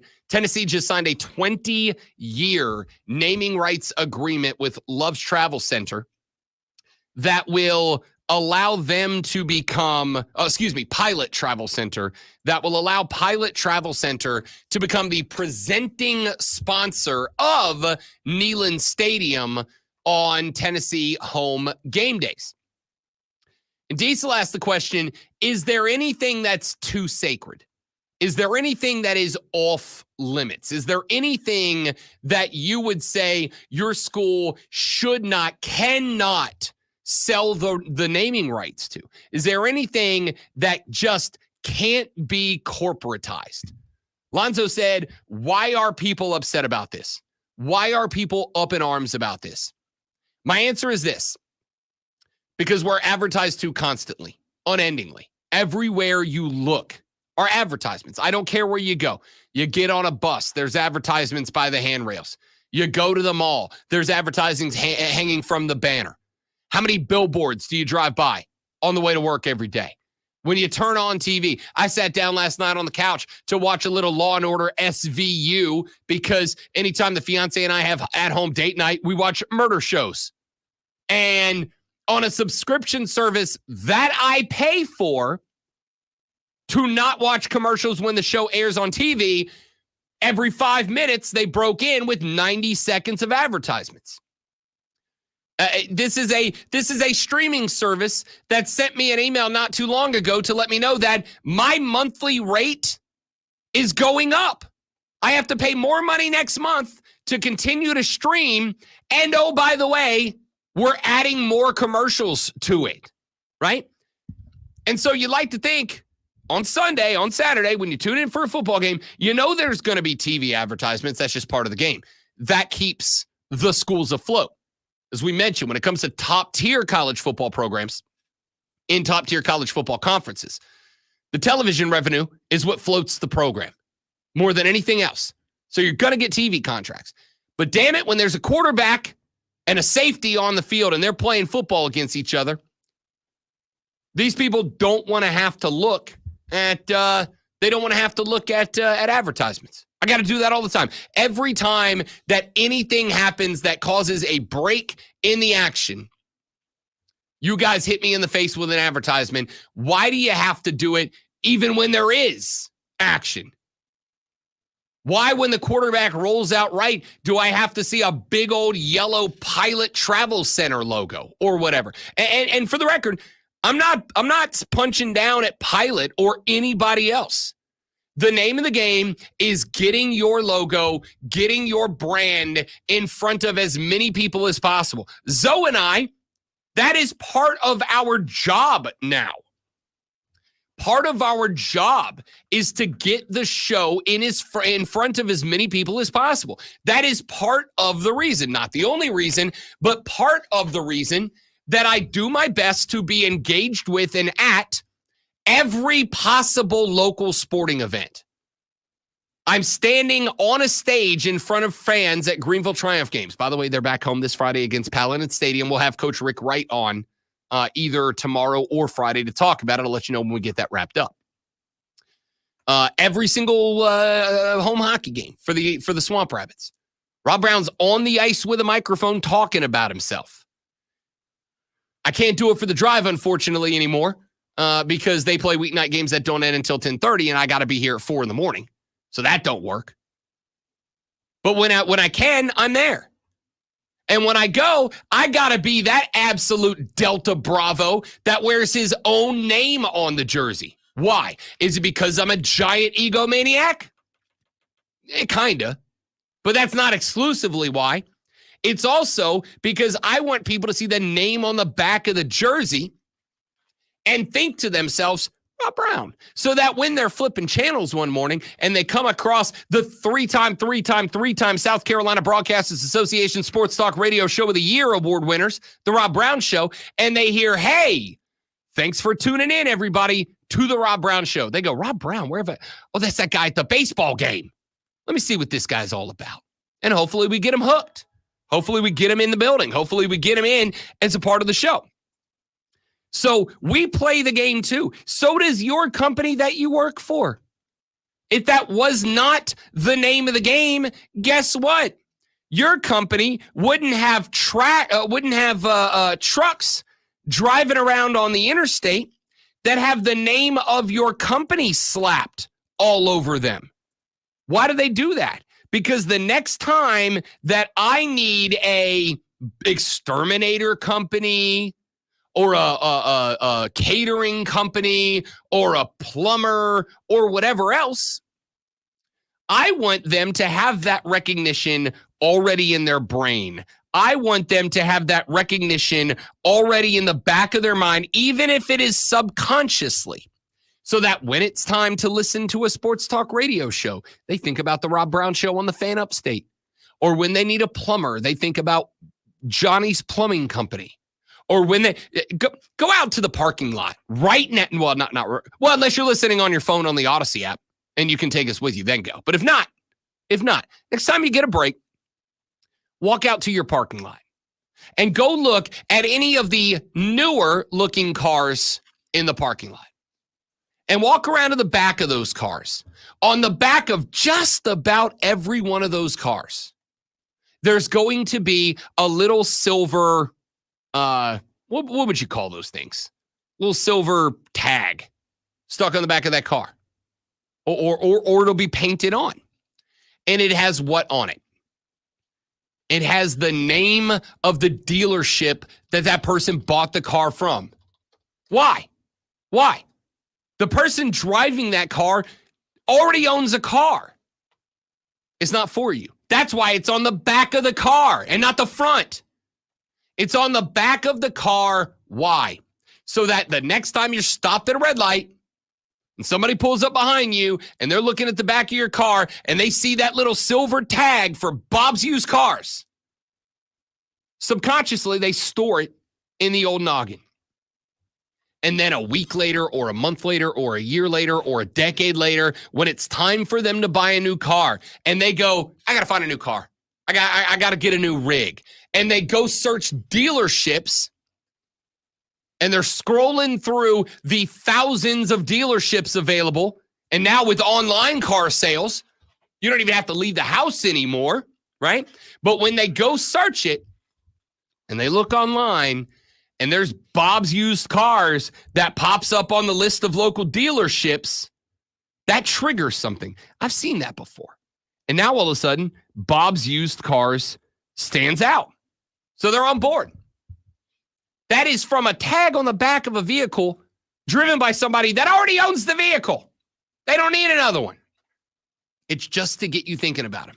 So the reason people react to it, the reason that people are driven to it, or I guess I should say college football fans in this case are driven away from it, is because when the boys get out there on the field to play a game and represent my school on the field of play in this thing that we all love so much, I want to be able to dial in on them, and yet even there I'm being advertised to. Sorry, guys. That's college football now. That's college football now. It will not be much more, if it hasn't already happened, it won't be much more than another year or two before the players start having advertisements on their jersey. You know, like they do in the NFL, like they do in the NBA already. The NBA, you tune into the Lakers game, and the Lakers got, who is it, Timu on their jerseys already? The Browns have the Loves logo or the Pilot logo or whatever it is on their jerseys already. College football ain't far behind.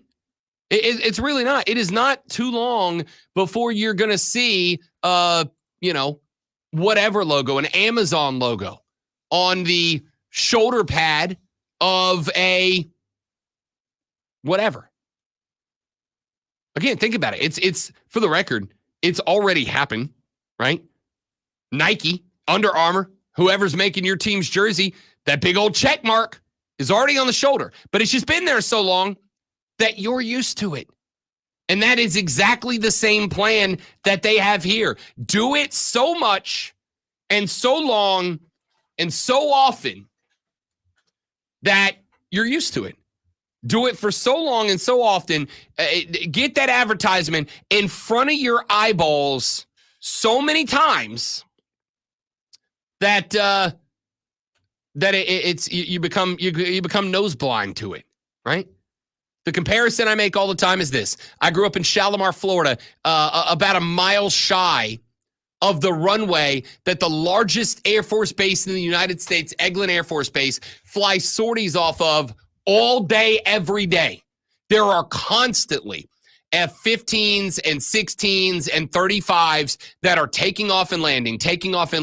And I grew up at the end of that runway, which means that every day, dozens of jet fighters flew a few thousand feet over my house.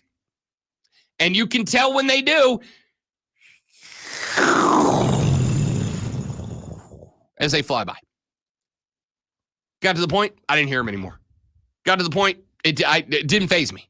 I didn't even notice them unless somebody came to my house and wasn't used to it, and they went, golly, how do you live with this? My fiance and I live less than a quarter of a mile away from a train track. I can walk to a train track. That trains come by all night long. And because we live in a city, when a train approaches a city, they gotta do the train whistle, the train horn. And when I moved in with her, I was like, I'm this is gonna drive me insane. It's gonna drive me. I don't even hear it anymore. I don't. I sleep through it now. I couldn't sleep. First couple of weeks I lived with her, could not sleep. Because like every morning at 12 a.m. and 2 a.m. and 3 a.m. and 5 a.m., a train would come through Taylor, South Carolina, quarter mile from my house, and they couldn't sleep. Now, like a baby. I've tuned it out. That's the goal. There's going to be sponsorships in so many places that you guys don't pay attention to it anymore. You're just going to be able to filter it selectively out. That's fine with them. Because even though consciously you're filtering it out, subconsciously you're taking it in. And now everybody who drives across the South that's watched Tennessee games is going to see that Pilot logo with the little plane flying off the end of it. They're going to see that Pilot logo, And it's going to trigger something in them because now not only have they seen the advertisement, but it's been connected to something that they love. So they're going to get the warm fuzzies. There's an entire legitimate science behind this. How do we trigger endorphins by seeing the logo? Why do you think so many fast food restaurants' logos, you've all heard this a billion times, are red and yellow? Because it is scientifically proven that the colors red and yellow make you hungry or make you think about food. That is why McDonald's, red and yellow, Burger King, red and yellow, Wendy's, red, Arby's, red. They're all the same color for a reason. It's because that color triggers hunger subconsciously. That's why this is happening. That and the fact that Pilot is willing to pay the University of Tennessee $21+ million a year to put a logo in the stadium. And if you're Tennessee, every freaking dollar counts. Every dollar counts if you want to keep up. Now, in order to sell more advertising here on the Rob Brown Show and the Fan Upstate, there's another bit of science. That science is Lonzo talks, you listen. I make money, yo. Vikings rookie quarterback J.J. McCarthy will miss some time after the team announced the former Michigan Wolverine will require surgery on a torn meniscus in his right knee. The team said they'll know the full extent of the injury and a timeline for return after the surgery is completed and further testing is conducted. The Atlanta Braves have run off back-to-back wins for the first time in nearly 2 weeks after another one-run extra innings win over the San Francisco Giants 4-3. Charlie Morton went 6 innings, giving up 6 hits and 2 runs, while Dylan Lee earned the win after 1 inning with no hits or runs surrendered. Make sure you tune in this afternoon from 3 to 7 p.m. for our brand new local show, Wire to Wire. Cole Bryson and Diesel get you up to date on the latest local and national sports news. Great guests, great debate, a whole lot of fun. No Diesel, though, because he's on vacation. But Cole, yeah, that's his name. He's got you covered. All Wire to Wire.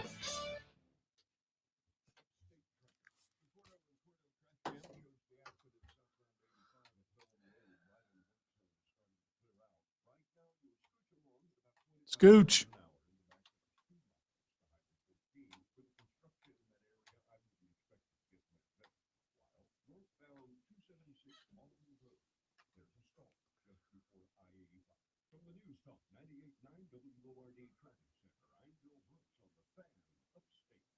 Do you have $10,000, $20,000, or $30,000 in debt? Then listen to this. You may not be required to pay it all back. I was drowning in debt.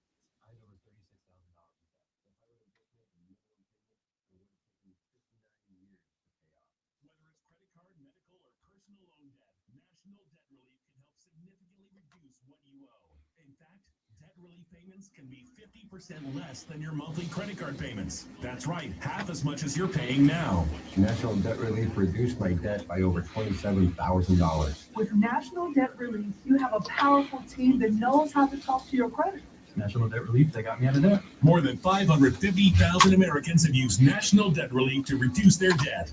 Call 800-649-6464 to see if you qualify to settle your debt for a fraction of what you owe. 800-649-6464. That's 800-649-6464. Pain from arthritis is just awful. Bone on bone, constant pain. It robs you of so much of the stuff that you love to do. But there are effective ways to deal with that pain. And I'm not talking about drugs or surgery. Hey, it's Charlie James. Listen, there are exciting new cellular therapies that can get you lasting relief. And the place to go is QC Kinetics. QC Kinetics uses a cutting-edge treatment that accelerates your own body's healing properties, revitalizing your joints so you can move again. If you're living with chronic pain from arthritis or injury, you need to know that steroids and surgery and pain pills are no longer your only option. New life in the first break.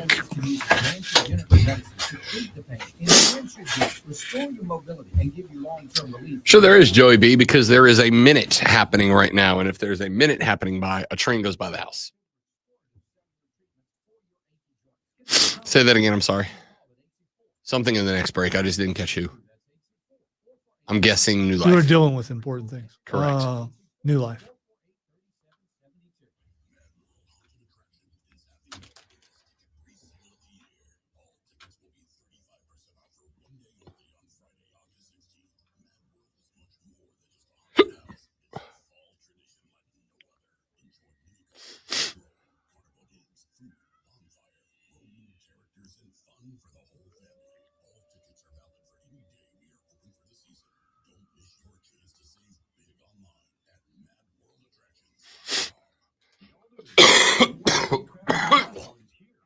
Golly, y'all.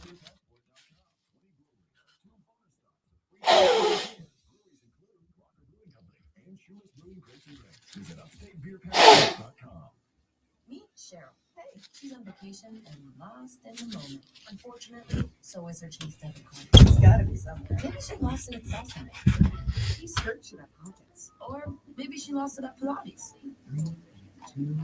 But she's not worried. With the Chase mobile app, she can lock her card till it turns up. Tools that help protect. One bank that puts you in control. Visit chase.com/check.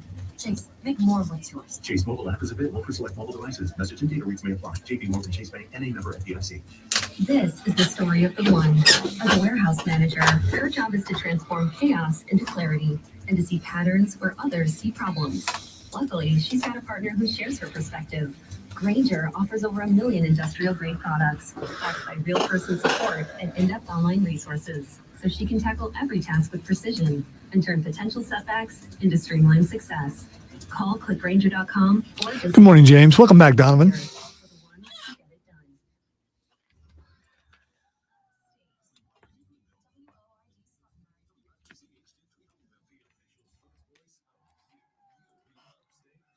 Bum, bum, bum. While you were away, Donovan, we won the best sports show in the state of South Carolina again for the third time. Just in case you didn't hear that. He's been away a few weeks. Donovan, welcome back, brother. And who was it? Who was it that said they were down in Puerto Rico? Wesley. Wesley, be safe, my guy. Be careful, please. Take care of yourself, pal. Good morning. You know what? It is a good morning. It is a good morning. We're having some fun here on the show. Welcome back. It is the Rob Brown Show, the three-time South Carolina Broadcasters Association Sports Talk Radio Show of the Year. Spectacular, as always, to have you guys with us every single weekday morning from 6 until 10 a.m. You can watch the stream as we do stream all 4 hours of the show live every single day that we do it, except the ones we don't, by going to facebook.com/thefanupstate, by searching and subscribing to The Fan Upstate on Facebook, The Rob Brown Show on Facebook as well. Same on YouTube, The Fan Upstate on YouTube, The Rob Brown Show on YouTube, and The Rob Brown Show on Twitch.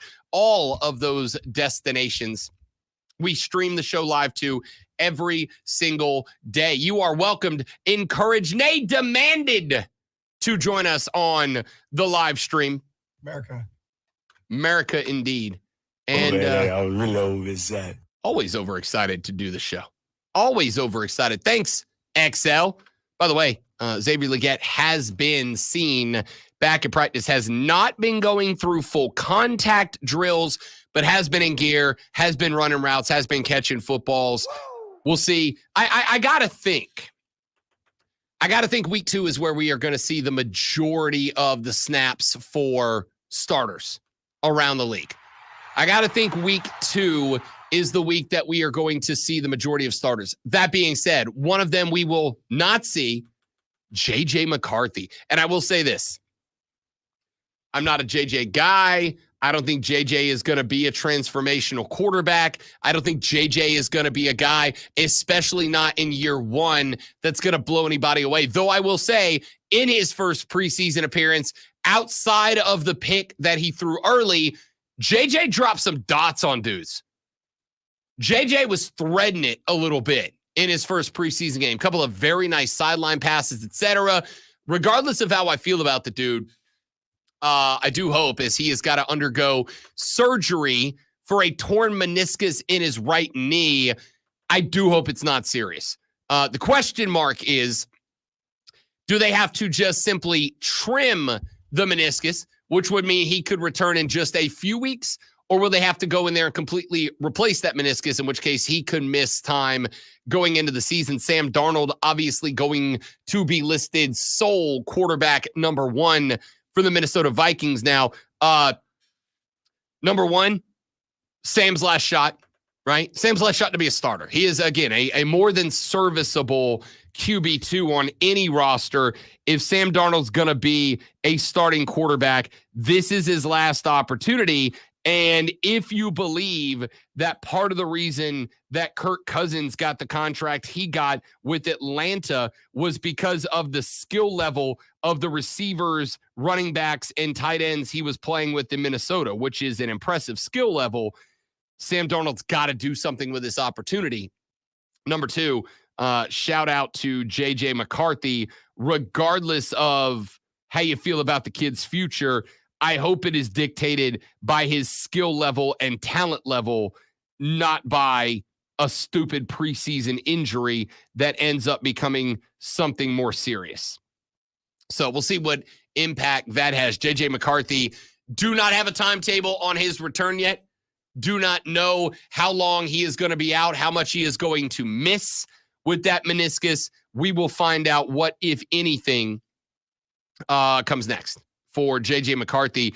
That's a bummer, though. This is a dude that, again, do I think he's going to be a great NFL quarterback? Not really. Not really. I'm not sold on J.J. McCarthy. At the same time, the Minnesota Vikings clearly were.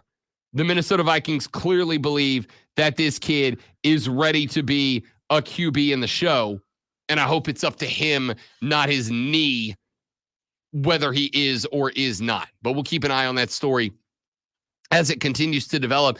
You know what? Let's get to this real quick, just because lulz. Mookie Betts is a utility player, I'll call him, because he was moved to the infield. He's got some time in the outfield, traditionally played the outfield, also capable of playing at second or short. Mookie Betts, one of the best baseball players in Major League Baseball.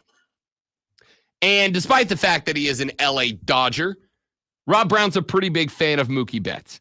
That's just a dude who plays the game the right way, if you will pardon my boomerism. By the way, we got a text in the last hour that said, go to the mall. Okay, boomer.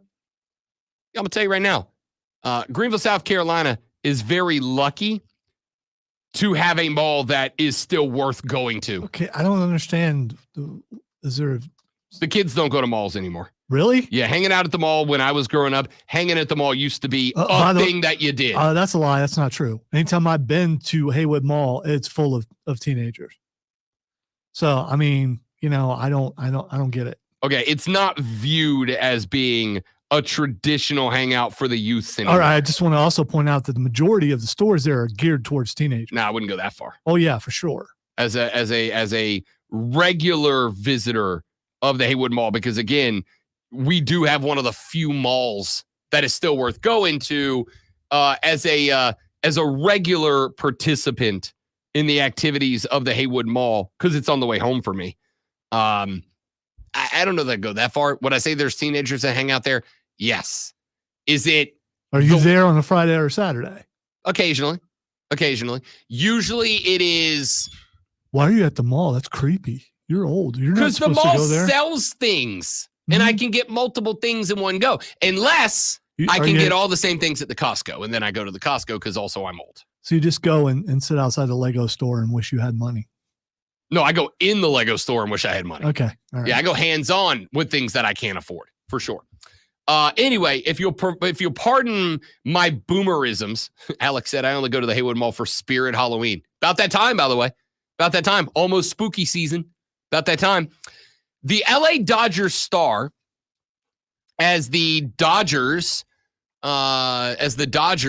have had a battle going with the Milwaukee Brewers, the LA Dodgers had a series with Milwaukee, and Mookie Betts once again refused to stay at the Pfister Hotel, Pfister Hotel, a beautiful old hotel in downtown Milwaukee, built in 1893. But of course, any building, great one, built in the 1800s is haunted.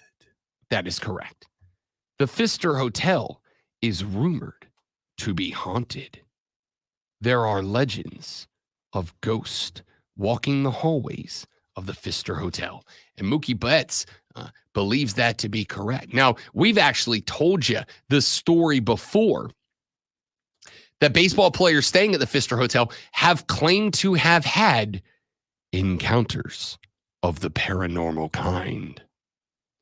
In fact, not but a year or two ago, Oakland Athletics player, who was it? Brent Rooker, outfielder. Brent Rooker said that he has had an encounter. He put out on Twitter last year, quote, "We're at the notoriously haunted Pfister Hotel in Milwaukee, but the only thing the ghosts are doing to me is randomly turning off and on or changing the channel on my TV, which all in all doesn't seem so bad, so I'm okay with it." I mean, I respect that, It's just a ghost trying to get your attention, and I respect that. Anyway, Rooker said, "I'll have it on like the golf channel and I'll be on my laptop looking down. I look back up and it's on QVC or some other channel that is definitely not the golf channel." That's happened a few times. I fell asleep with it on one night and woke up at like 4 a.m. and it was off, which I figured was just like a sleep timer. I woke back up at 7:30 or 8 and it was back on and on a different channel than I had fallen asleep with on. It's just kind of small stuff like that. Right. I'm more than happy to let them choose the channel as long as they're cool otherwise. Yeah, I'm not buying it. I mean, remotes can work for a couple of different TVs. Used to do that a bunch back when remotes were first invented, because I'm old. Just messing with other people's TVs with the remote. You can do that. I mean, it's a signal. You can figure that out. And there may be a short causing that to happen. Come on. Do I believe ghosts are real? I don't believe they're not real. But in this case, it's the TV's changing. I mean, come on, dude. I heard this place is haunted, so now you're seeing things that make you think it's haunted. It's power suggestion. So that is one of the things I do not believe ghosts are real. All right, I actively disbelieve in ghosts. I have stayed in I stayed in a bed and breakfast in Vicksburg, Virginia. Vicksburg, Virginia, famously, obviously, the site of one of the biggest sieges of the Civil War. And the Airbnb that we stayed in was there during the siege of Vicksburg and was used as effectively a field hospital for Confederate soldiers under siege in Vicksburg, South Carolina.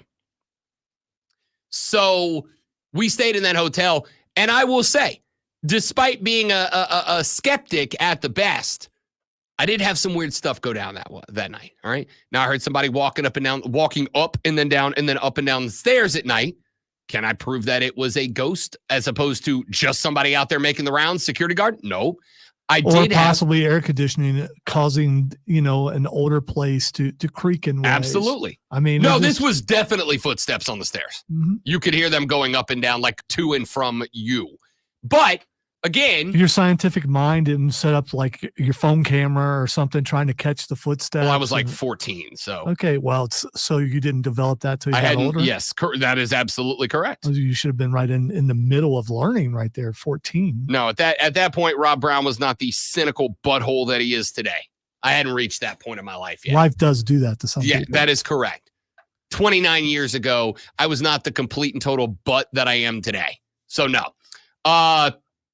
So I get it. If you are inclined to believe that is, I did have some other weird things happen. We smelt a cigar in the middle of the night. And of course, when you get there, what's the first thing that happens is you go have dinner at the bed and breakfast and spooky, creepy old bartender guy goes, they say at night you can smell Master, whatever his name was, cigar burning. And then what do you smell? So there's also the point that some dude just comes in, takes a couple of puffs off the cigar because he wants you to have that experience so that you wake up the next day. And if you want to believe in a ghost, you go, I totally smelled it. And if you don't, you go, some jackwagon was smoking a cigar at 2 a.m. No, Rob, you're not going to believe this, but sometimes I smell popcorn in this room.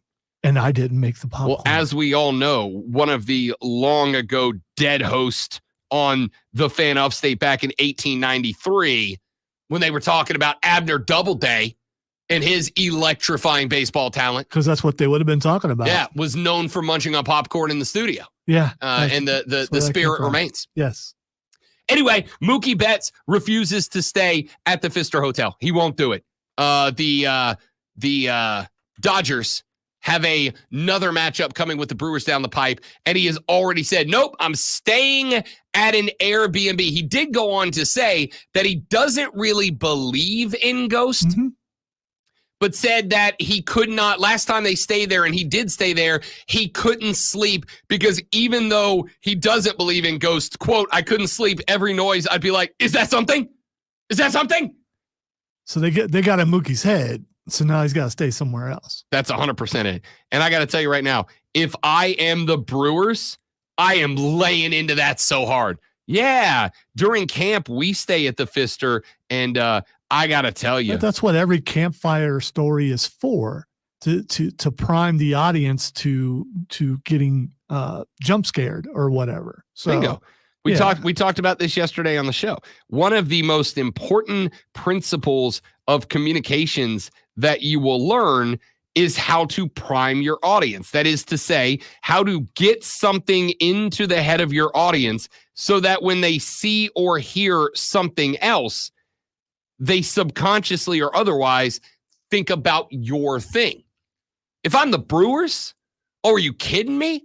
I'm bringing in one of those goofy ass paranormal investigator shows. You know, what's that dude that was on the Discovery Channel and he had like the giant spikes on his head? Like just when I say to you, outgrown it but won't give it up, college frat boy D-bag, this is the guy that comes into your head. But at the same time, as science guy, I would think that you would want to go along with one of those paranormal experts, learn how the equipment works, all that kind of stuff, just so you can prove that they're wrong. I have literally been in a cemetery in New Orleans, Louisiana on a paranormal investigation. And I once asked. But was it a tour? Is it a tour? Yeah, you pay $5 and a bunch of people go along with one guy. Is that what it was? It was a tour, but they brought all their equipment with them. Yeah, but it's not the same as actually finding a company that does it. No, it was run by one of them. Okay. It is a tour run by a paranormal investigative team or whatever. Mm-hmm. And they brought out their EMP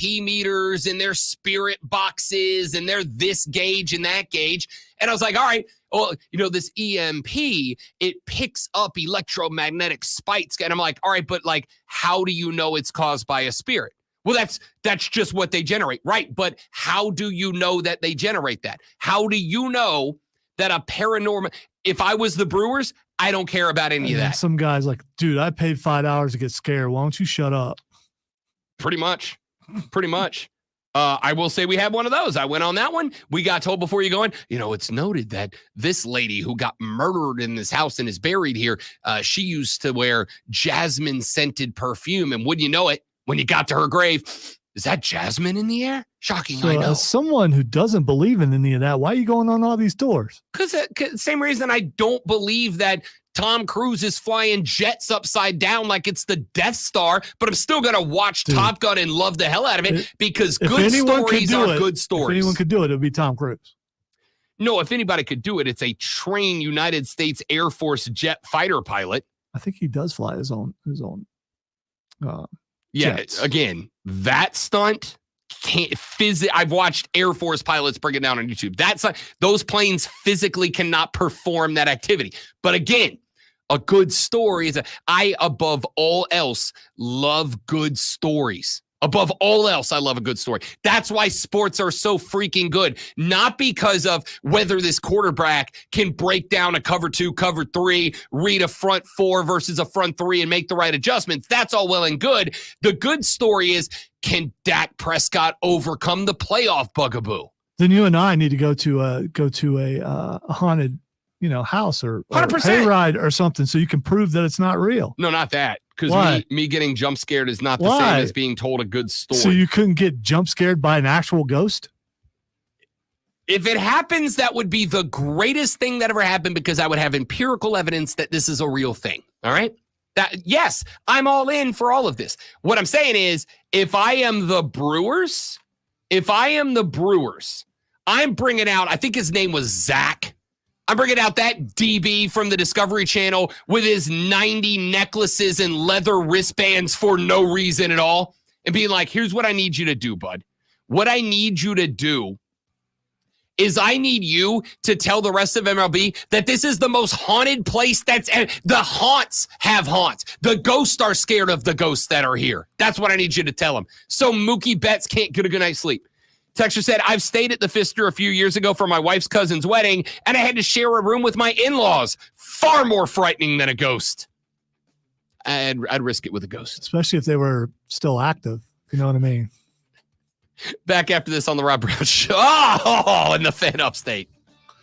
All right, guys, one more live when we're back. Stay right there for me.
in that room before they put those kind of keys on there. So I would get phone calls from engineering going, okay, I need to tell you how to fix this. Go back into the room, go to this rack, look for this thing. And I they used to have me do that stuff all the time. And I'm like, okay, if I push the wrong thing. Oh, I want nothing to do with anything in the server room. No, Wesley. In fact, we acknowledged your comment earlier. We told you, man, stay safe, be careful down there. Take care of yourself first, please and thank you. We do need you back. All right. But we are thinking about you, bud. Sending you good vibes. Be careful down there, my guy. Remember, he lives there now, if I recall. Wait, do you live there now? If I recall, he lives there. Yeah. And if nothing else, thanks for making the show international. But I'm old and I could have dreamt it. Oh, you're dreaming about Wesley. That's sweet. I dream about all our listeners. Oh. Even the ones who hate me. Nobody hates Alonzo. Those are usually the villains in my dreams. Speaking of villains, how about Villains Land at Disney World? That's exciting. A whole world just for the bad guys? Yes, please. Apparently, Randy Orton has signed a 5-year deal with WWE. Saw that. Are they going to let him get to 15? No, they're not going to take it off of Gunther already. No, not now, but just in general. The question is, are they going to let Cena break the record? All he needs is one more. This is last year wrestling. Why not? It won't matter if they do, because you know they're going to turn around and give it to Charlotte Flair eventually.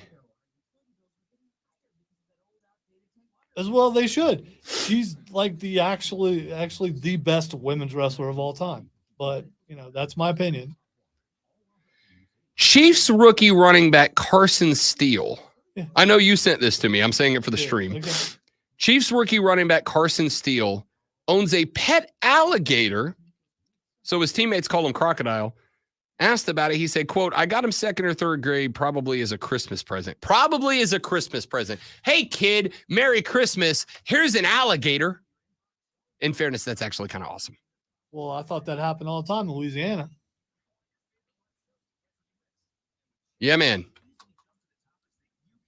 It's not as big as I thought it was, but still way too big.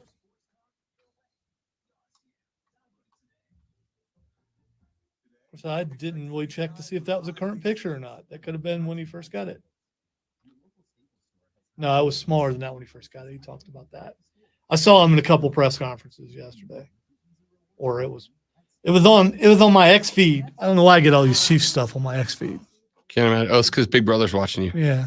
Maybe might have mentioned Kansas City from time to time. Coca-Cola and Oreo have teamed up to create 2 exclusive limited edition products. Oreo Coca-Cola sandwich cookies and Coca-Cola Oreo Zero Sugar limited edition soda. Gotta taste test. Gotta do it. The Coke ones I'd absolutely be down to try. No, I'm talking about the pop soda that tastes like Oreo.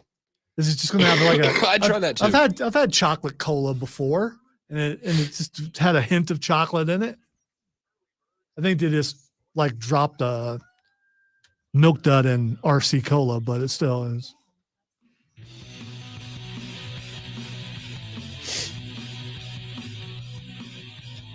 Don't know if you've heard this story yet. Don't know how you feel about it.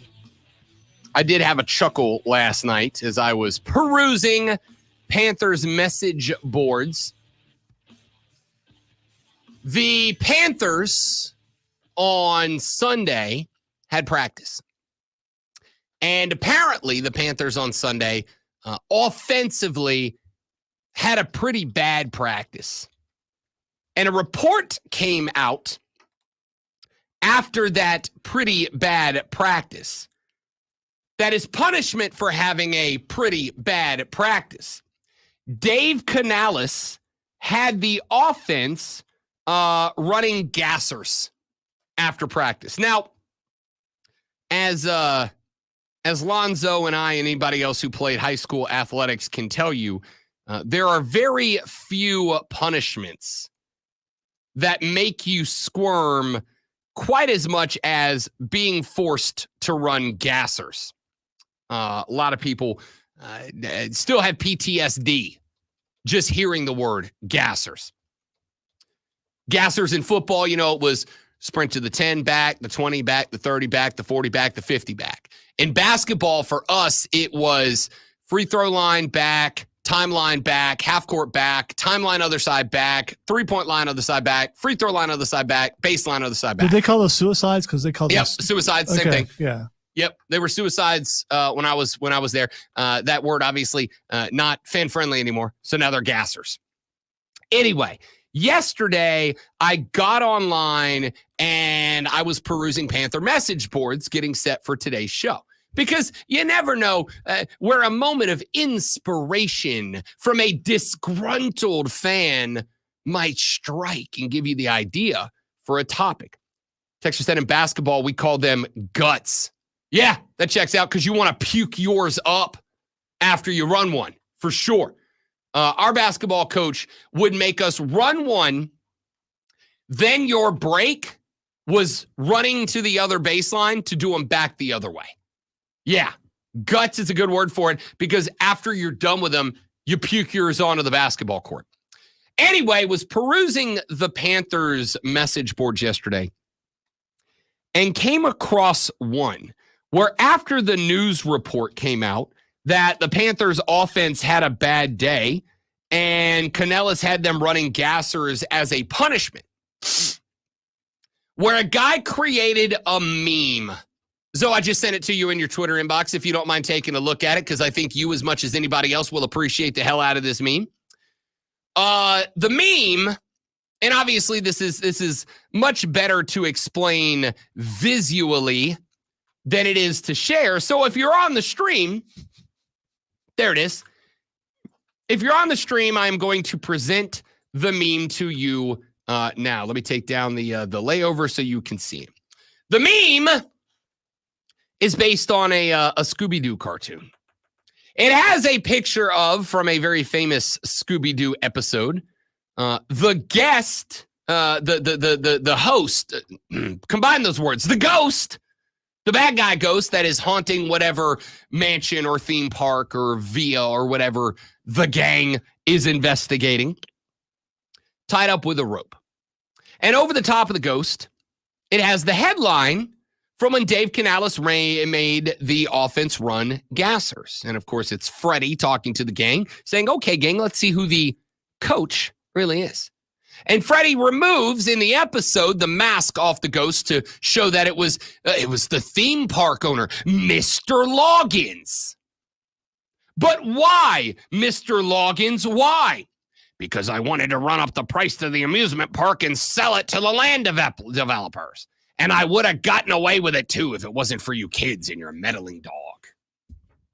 Well, he pulls off the mask of Dave Canales' face to reveal it was Matt Rule again. Basically, a fan saying something to the effect of Dave Canales is just another Matt Rule. Here's a very college way of running an NFL team.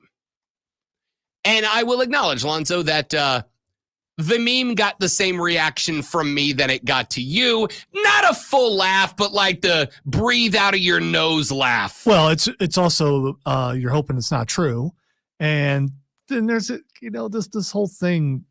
So you're not allowed to punish through exercise when the team messes up. It's about team unity. If you ever had to do that, it's more about one guy messed up, so the whole team has to run. Not so you hate that guy, so you understand that you operate as a team and you're only as good as your weakest link. There's so many philosophical reasons to punish that way. And I don't care if they're pampered millionaires. They got to do better. So in an ideal world, everything you just said is spot on correct. But the NFL is not an ideal world. The NFL is the NFL. And a lot of these guys are absolutely going to view this as a sophomoric way of punishing NFL players. Does that mean it's bad? Not necessarily.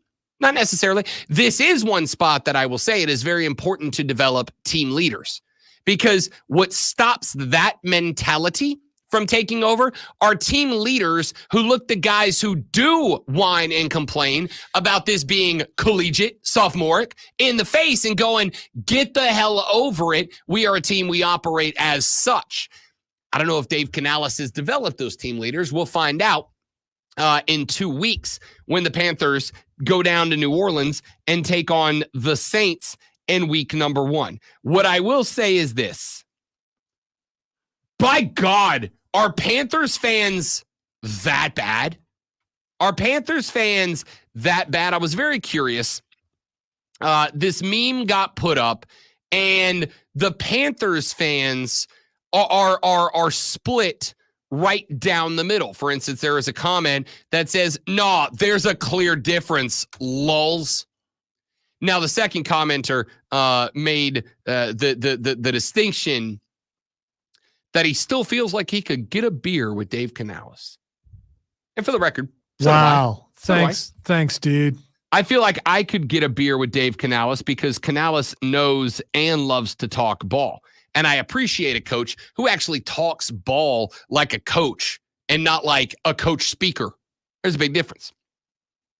But I'm interested in seeing what the mentality, what the attitude of this team is, because there were other guys saying this just feels like another Matt Rule OOU moment.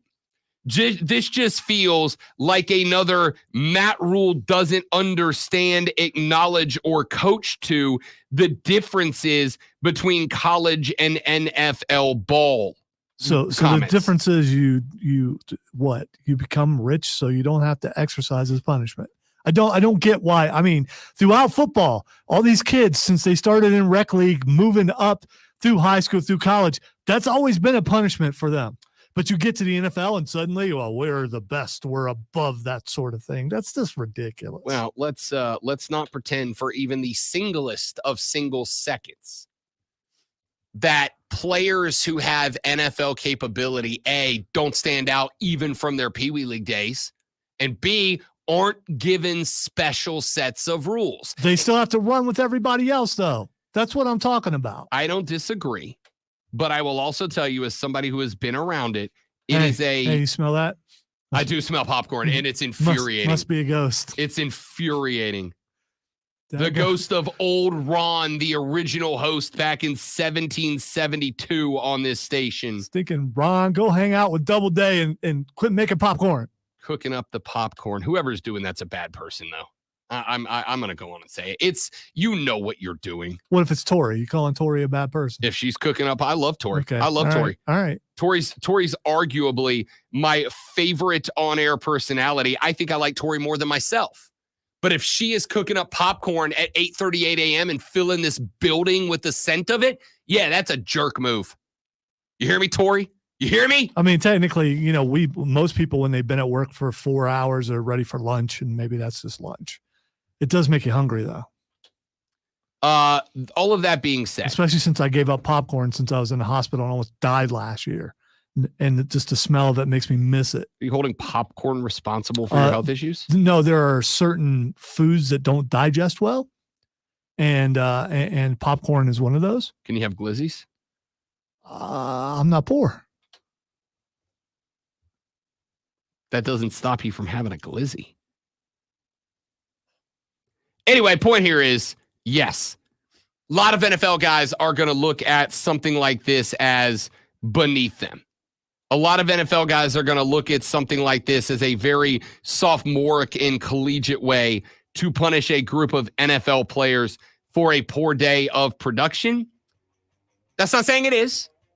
What I am saying is, I hope Dave Canales has developed some team leaders. I hope he's developed some guys that are going to look him in the face and go, hey, you suck today. Stop sucking, and we don't have to do this anymore. That's how you avoid this punishment. Back after this on the Rob Brown Show with a Fan Upstate. Hope someone's not looking at the clock as they're driving in. My bad. I was paying attention. I'm going to blame it on the popcorn. So is it coming from the downstairs kitchen? Yes. I would say there's no other place to do it, but I do know of one of the place that has. Can I call in, go remote from my cell phone, go down there and find out who it was and rag them on air? Dude, I mean, you go. There's 2 studios to go into upstairs. Go see if you can find it. It doesn't necessarily have to be somebody upstairs. We are within regular people. Come on, ain't no salespeople here yet.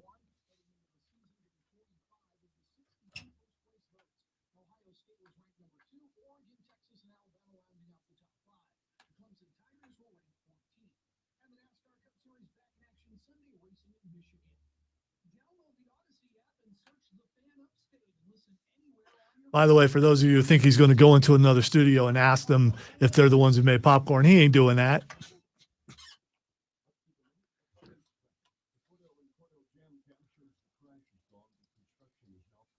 I would do it, though. I'll just walk into the middle of the studio, look around, and walk out.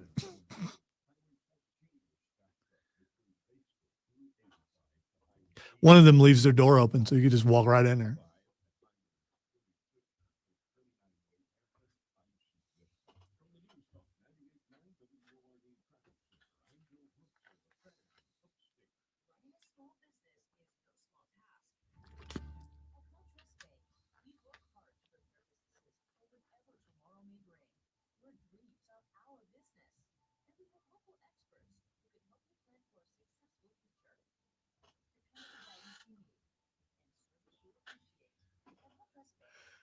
It's really strong, the popcorn smell. And when things are burnt, you do smell it up here. So also, when people get food in the building at a certain studio, you can smell it over here. I went and did some investigative research. The scent is strongest coming down from the B studio. Right. However, it is also prevalent right by the door to the Rise Guys studio. You can't smell it outside of this studio until you get to the Rise Guys, where it's a weak scent. But then you walk down to the hallway that goes to B, and that hallway smells like where it was cooked. So I do think it is the B crew that made popcorn. But they were on the air, so I couldn't stick my head in there. Well, I am 95% sure it was them, and their doors probably open. I would have just walked in there. I would have walked in with my phone and took a picture of the popcorn bag and waved and walked out.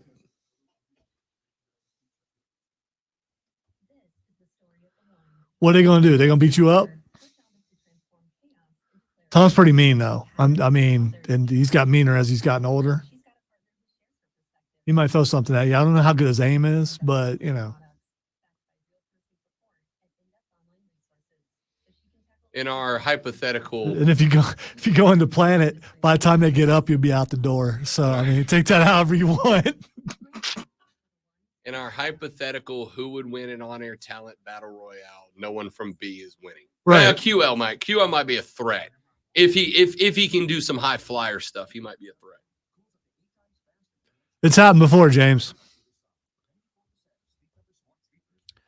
Russ Castle got up in because Matt Mann said the only person in the building that he would kiss was Russ Castle. So Russ Castle got up out of his show and walked over into the middle of their show and basically said, "Now if you're the last man on earth." And how did I know he said it? Because 9 told me. He sent me an email and told me that he said it, so I told Russ. So, and it was great. He just got up in the middle. He's like, "I'm going over there." And he went over there. And then they emailed me back and said, "Yep, he came over here."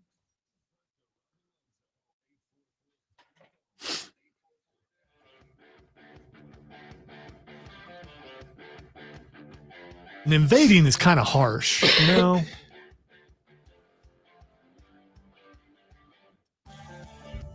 Wesley said, speaking of glizzies, do you guys remember what Costco CFO said to the owner about raising the price? I do. There was a point where the Costco board of directors was talking about raising the price of the Costco hot dogs from the $1.50 up. And the CFO said, "I will kill you." Quote. Wait, so he literally threatened to kill Yes. him. Okay. I will kill you, which is I mean, is there a more power move than not just saying, I will bleeping kill you? I don't know if that's a power move. That sounds like no, that's not the power move. The power move is saying it, getting away with it, and that being the reason that hot dogs are still $1.50. It's not that he said it. It's that he said it, got away with it, and it worked. Well, it's obviously because he cares about poor people. Or he cares about Costco's valued executive members, like me. Or poor people who go there to get hot dogs. I go there to get hot dogs, but not because I'm poor people. I'm talent, remember? I'm loaded over here. In this economy, talent is about the same as me. So, I mean, All right, we got a few more things I want to get to on the show. Let's start with this. Jonathan Taylor wore the Guardian cap in a preseason game this past weekend. Anybody catch that? The Guardian cap that he wore had the helmet design, including the blue stripe down the middle and the Colt horseshoe logo on the side. It also was a much more streamlined Guardian cap than the big ones that are being worn by players in preseason camp, etc. So it's a fashion statement, not for protection then? No, not at all. If you slim it down, doesn't it lose its protection? Not necessarily, but I will tell you that I haven't really done a deep dive study into the composition of the helmet. But because I don't know what those are made out of.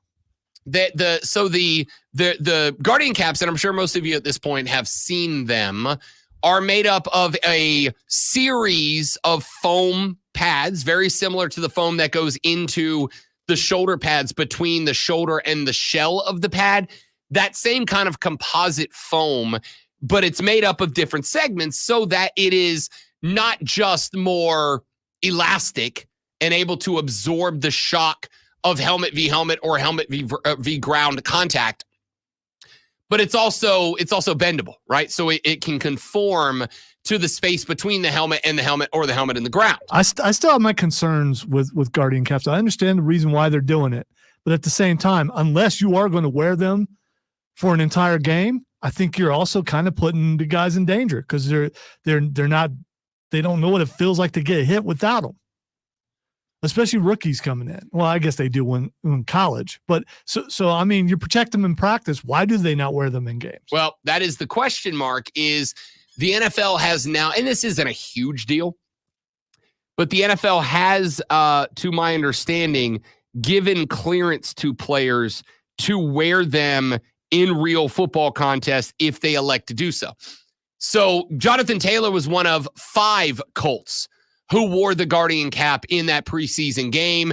I do not know that anyone else from any other team has elected to do so, but I would suspect that we are a matter of time because players are not just not dumb people, but on top of that, not just not dumb people, but they are also people that have to, they've got to protect health and longevity in their careers. You can't make football money if you're not playing football, and you do have to play X amount of time in order to qualify for those retirement benefits. So they are looking to protect themselves long term. I would not be shocked to see players begin as early as this year deciding to wear Guardian caps in real-time play. I would love to be down on the field to hear what a DB says to a receiver that's wearing one of those. You know, it's kind of one of those things. It's in the end, it's still football, dude. I mean, you're still going to talk stuff to someone. Sure, and I'm sure that there will absolutely be players who mock a guy wearing one. But I have a relative who refuses to wear seatbelts. To this day, in 2024, refuses to wear seatbelts. And the logic behind them is the insurance companies are lying to you They do not make you safer. In fact, they make you less safe. And I have had the conversation with this individual repeatedly that that's not true. Literally every car company has done 1,001 studies where they have literally strapped bodies into their cars and wrecked them intentionally to see what happens. And you are infinitely safer wearing your seatbelt than you are not wearing your seatbelt. And this individual just does not care about that study. Just doesn't. Nope, that's just what the scientists want you to believe. Okay, bro. Okay, here's the paperwork. You should read it one day, but okay. So, like, people can't just make something up and say that's the paperwork. I mean, they can, but there is a difference between made it up and here's literally the results of the multiple experiments that we have done. Find where we're wrong, win the Nobel Prize. I think you're missing the point. If you're a guy who doesn't believe in the science, why would he believe the science written down? Because it is one thing to go, I disagree with what you are saying, and another thing to go, here's all the math. Here's literally the math that proves what I'm saying. You can make that math up. There's this problem that people have. Oh, we're about to go down a philosophical road I didn't intend to go down, but that's okay. I'm going to connect it back to football. Stay with me. I'm a professional. So there's this thing that has happened over the years.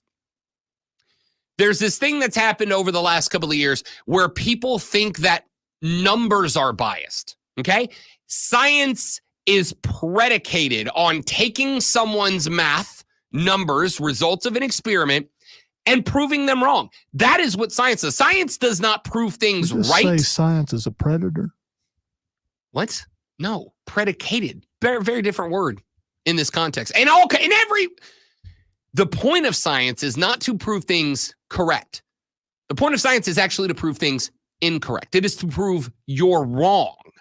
And here's your results. Here's the math. Prove it wrong. That is what science is. So when science is able to prove with numbers that you're more safe with a seatbelt than without one, to go, no, man, that's just like your opinion. Big Lebowski style. No, it's not.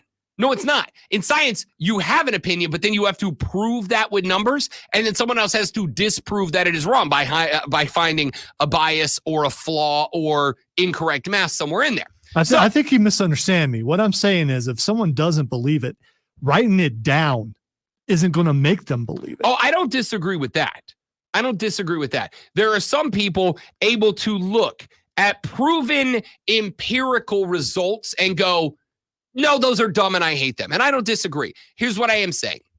Your shirt's getting on my nerves, by the way. Why? Because I keep staring longingly into Dolly's eyes. That's a fair thing to I get do. lost there. That's fair. Okay, that's fair. That's a good reason to. When science is shown, as the NFL claims it has, and I've actually in the past, not recently, but in the past when they came out, I think last year, they did a study, and it's not a huge number. It's like the Guardian caps when they went into effect decreased off-season concussions by like 9.5% or something like that.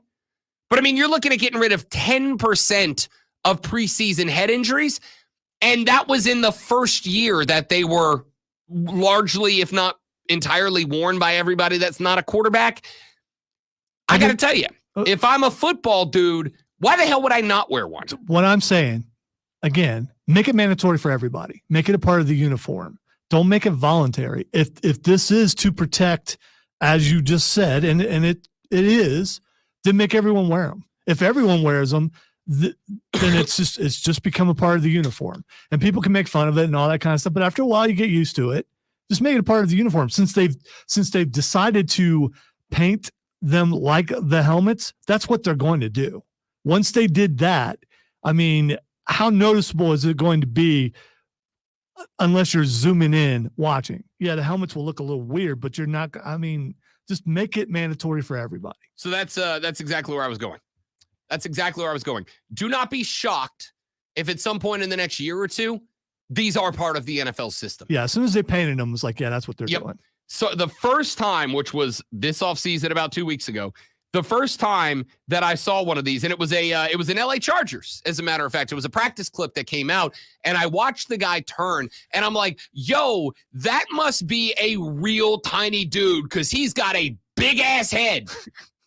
He's got that JD McDonough noggin. Wow. He turned the corner, and I'm like, that dude's head's enormous. But as he ran by the camera, I went, oh, no, he's a regular-sized dude with a regular-sized head. He's just wearing a Guardian cap. Why didn't I notice that? And the answer was because it was the helmet logo painted on the Guardian cap. It was a Guardian cap with the Charger lightning bolt and stripe on the helmet.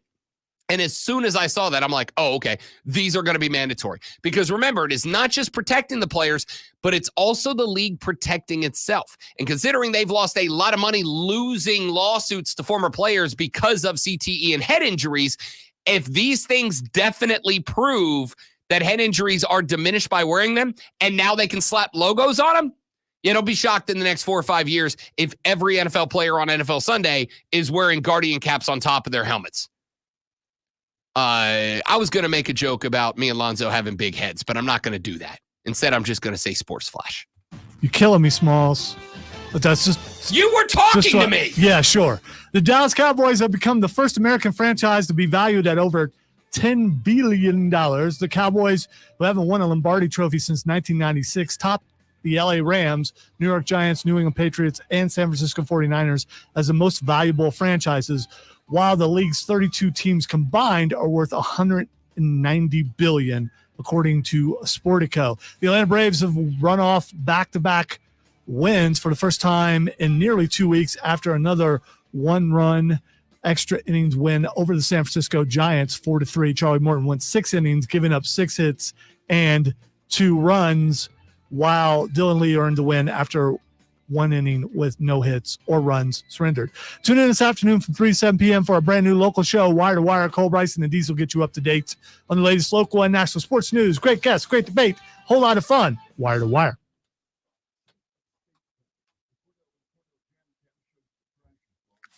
Jeb Cam.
Visit scalemarketing.com today.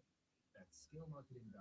Pain from arthritis is just awful. Bone-on-bone, constant pain. It robs you of so much of the stuff that you love to do. But there are effective ways to deal with that pain. And I'm not talking about drugs or surgery. Hey, it's Charlie James. Listen, there are exciting new cellular therapies that can get you lasting relief. And the place to go is QC Kinetics. QC Kinetics uses cutting-edge treatment that accelerates your own body's healing properties, revitalizing your joints so you can move with it. If you're living with chronic pain from arthritis or injury, you need to know that steroids and surgery and pain pills are no longer your only option.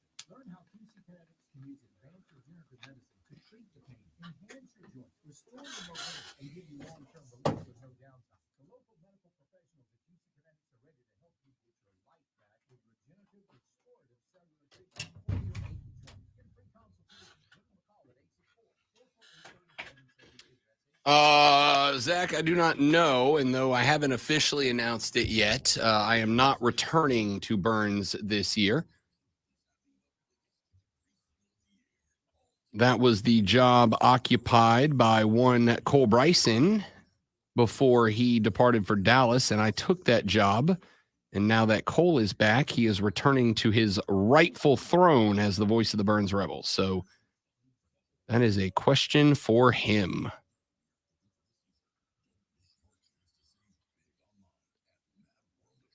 What do you guys think about the Spartan Burgers? I'm excited for more baseball in the area, for sure.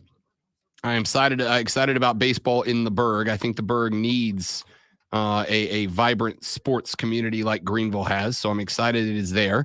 I am very excited that Spartanburg and Greenville will have a rivalry going against each other. I'm excited that they are in the same division, meaning that we will get series repeatedly betwixt the two. And I think it's good for everybody. I mean, why not have a little bit of a rivalry on the diamond between the two major metropolitan upstate centers? I think that's fantastic. I also love the name. I'm sorry. I adore the name Spartan Burgers. I think it's great. No, I will not be doing any Friday night football this year. Unfortunately, I hope to find my way back into a box occasionally.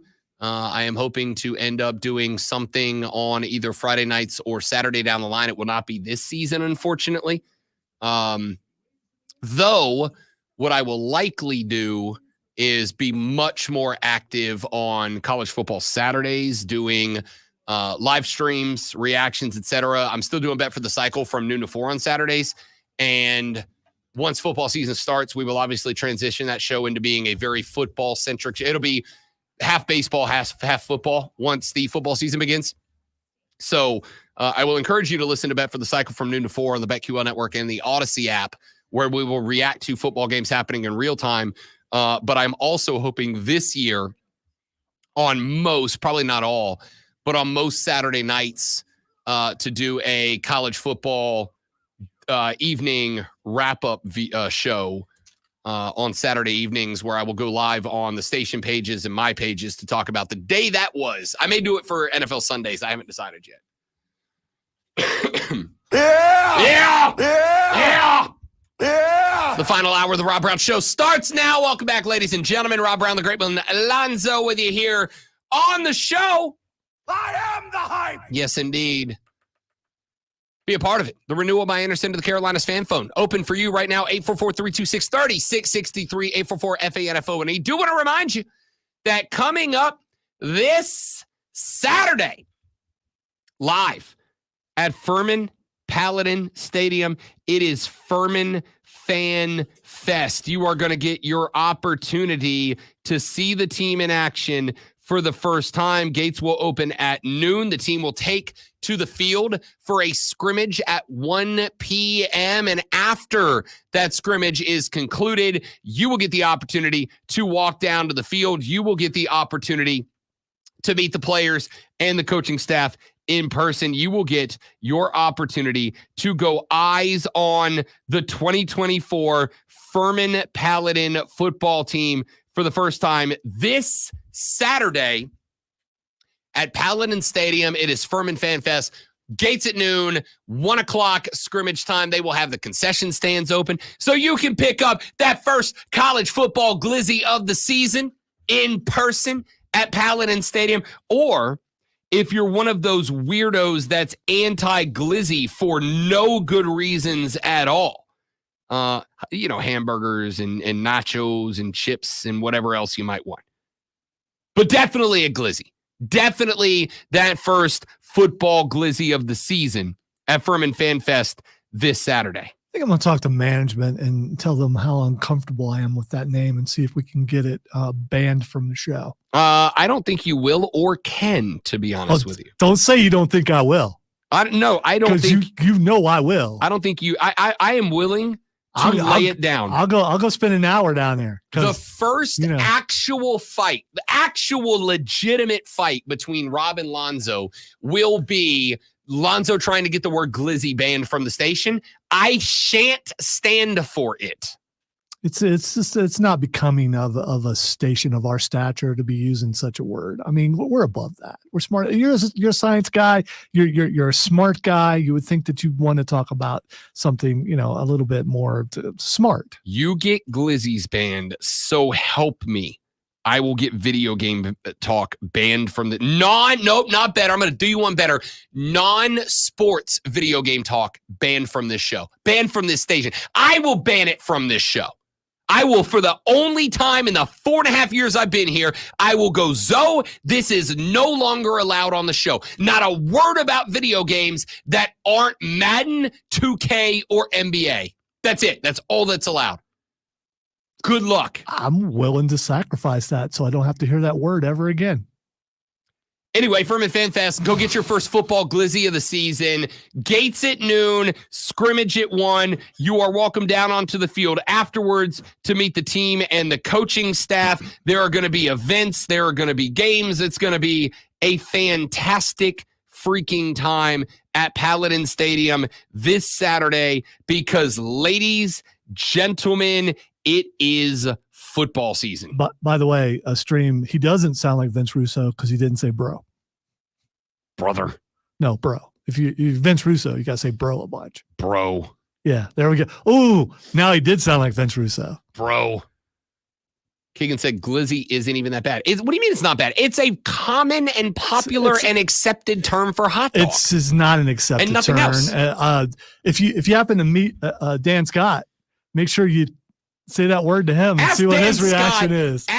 We'll get Dan on. We'll ask him about that. Ask Dan Scott his favorite way to top a glizzy, and I bet you he's got an answer for you. He's going to be. Dan Scott, first off, that dude's 100% a relish guy. 100% a relish guy. What's that supposed to mean? It means he puts relish on his glizzy. I mean, see, it has no connotation. How does that sound like a great phrase to say in polite society? I don't know. What has happened to this station? Yes, that's what's brought down the station. The word glizzy. This is not my fan anymore. This is not. That kind of humor is just unacceptable. What humor? What humor? It's a glizzy, and I said Dan Scott, I suspect, is a relish on the glizzy guy. There's a lot of relish guys. Please. Somebody in the stream, who likes relish on the dog? I shouldn't have brought his name up because now he's going to be mad if you associate that word with him. Because I've only heard the word used one time outside of this show, and I was completely shocked because I knew it wasn't a common word. But it is, though. It's a glizzy. Deranged Behemoth with absolutely maybe the most appropriate subtitle for this show ever. Always Sunny in Greenville. That's a great reference and very on brand. Very accurate. Lonzo don't get it. I would tell you to watch Always Sunny. No, I have. I just don't think it's funny. So I mean, exactly. Yeah, it's just not very funny. I, on the other hand, think Always Sunny in Philadelphia might be the funniest show that's ever been placed on television. I mean, it's the first time anyone's ever made Danny DeVito not funny, which is weird. I didn't know that was possible. Frank is hilarious. It was a horrible show. Frank is hilarious. So glad it got canceled. Always canceled. They're still making episodes. No, what are you talking about? It got canceled. No, it did not. When's the last time you watched it? Literally on Hulu like 2 weeks ago. Oh, an old one? Yes, because I go back and rewatch because it's that funny. You have to go back and rewatch because it's been canceled. Okay, you're just saying not true things. Why are you doing this? Amazon guy says chow chow on the glizzy all day. No, chow chow. I was sold on chow chow. Oh, you got to put chow chow on. I think it was on Black Eyed Peas or something for New Year's because chow chow is one of those traditions. Chow chow is not good. It's not. It's akin to grits and boiled peanuts. It's just like The fiance's stepdad is a big chow chow guy, and as many times as we have had dinner with them, and he's broken out the chow chow because he'll go chow chow on just about everything. I have not tried chow chow yet. I'm gonna keep it a buck with you. I don't know what chow chow is. I know he's a huge fan. I know he puts it on everything. I don't know what chow chow is. By the way, man, that one stung a little bit. Yeah, it's Always Sunny in Philadelphia. It's still going on about to film their 17th season. Yeah, I know. Season. Yeah, I just said that. Yeah, but you're over here making stuff up. No, I wanted to confirm it for everyone out there. Confirm it. You said it was canceled. Yeah, but you wanted to confirm I was right. Yeah. Well, I wanted to about make sure one of my favorite shows ever. That was okay. All right, fine. Thank you for confirming I was correct. I confirmed you. I absolutely did. You son of a biscuit. You son of a gun. That was a great move by me. You know what? Just for that, I'm using the next 4 minutes of the segment to talk soccer. There is. Once you swum all the way up to the field and Swam was correct. No, swam, and I said swam was correct. All right? I was correct. Mauricio Parcheno is right now suspected. Who? Mauricio Parcheno. By the way, Skyline chili is nasty. Yes, that is the one food take Zoe and I agree on. He is wrong about everything else. Skyline chili is gross, and it needs to not be a thing. You know why? You know why you got to dump 97 pounds of shredded cheddar cheese on top of Skyline chili? So that you don't taste Skyline chili. That's why. Stop with the Skyline chili, Cincinnati. All right, Mauricio, whatever. Mauricio Parcheno has been in charge of some of the biggest programs in the world. He was the manager at Paris Saint-Germain, Bordeaux, Espanyol. He has got limited experience when it comes to international experience. That is predominantly as a player, where he played for Argentina's international team from 1999 until 2002. 3 years, 20 caps as the manager. After that, got into managing, went back, managed his old club at Espanyol, spent a season with Southampton, spent 5 years with Tottenham Hotspur, spent 1 season with Paris Saint-Germain, and then took over at Chelsea. This is a guy who has worked with and for some of the biggest soccer organizations on the face of the planet. And as of now, he is expected to be, or expected as, the primary target in the coaching search to be the next manager of the United States men's national team. It's an interesting decision, and I'll allow former USMNT player Hercules Gomez to explain why. Takes a lot of boxes. Let's start with the obvious. Big European name. He's one of the best club managers out there? Sure. We'll get that into a second. Sure. Big name. So that's a box right there. Matt Crocker promised a big name. There is a big name. Another big box that he ticks is him working with young talent and developing said young talent. You could see his track record at Spurs. You could see the things that he was doing at Chelsea. You could see what he did at Southampton, where he did overlap with Matt Crocker when Matt Crocker was running the academy out there. So there's a familiarity with the U.S. camp and the way of doing things. Another box is, listen, if you can deal with the egos of the likes of Neymar, Kylian Mbappe, Lionel Messi, then certainly you can deal with the egos of the Tyler Adams, Christian Pulisic, Timothy Weah, Giovanni Reyna's of the world. Ticks a lot of boxes. Here's my issue is I'm not a romantic at heart when it comes to my football. I am a pragmatic at heart. You want some trophies? I want some trophies. And he is of the Marcelo Bielsa vein. He was of that coaching tree. He's of those values, and that is showcasing talent. How much of that talent he will have to showcase here is up for debate. But certainly when you look at the stops, when you look at the talent that he's had, to only come away with one piece of silverware and it be at the place where everybody, Sebi, I could put you at PSG and you coach them to a Ligue 1 title. Yes, I firmly believe that, because that's what you're supposed to do if you're PSG. It's what you're supposed to do if you have a team with a Neymar, with an Mbappe, with a Messi. You're supposed to at least win that trophy. That's what he's got to show for it. So I am very reserved when it comes to these romantic coaches, but certainly, this ticks a lot of boxes. So that's Hercules Gomez on his take of Mauricio Parcheno being the top name in the quest for the U.S. men's national soccer team as we tick ever closer to the World Cup coming up in just a couple of years, of course, hosted by these great United States of America, a World Cup that will maybe, not definitively, but maybe be the last one that the U.S. hosts in my lifetime. We, of course, hosted our last in the 90s. We will host in 2026. And if it is another 32 years before we host another one, that would make me 72 the next time that it rolls around. Ain't no guarantee I'm making it there. So, is there a stipulation in there that you got to be good in order to host? No, there is not. You've got to be rich in order to host. Ah, okay. Yes. That is why we played the last one in Qatar, a country that has exactly and precisely zero soccer prestige. You know what they do have? Mucho dinero. Tons of moolah.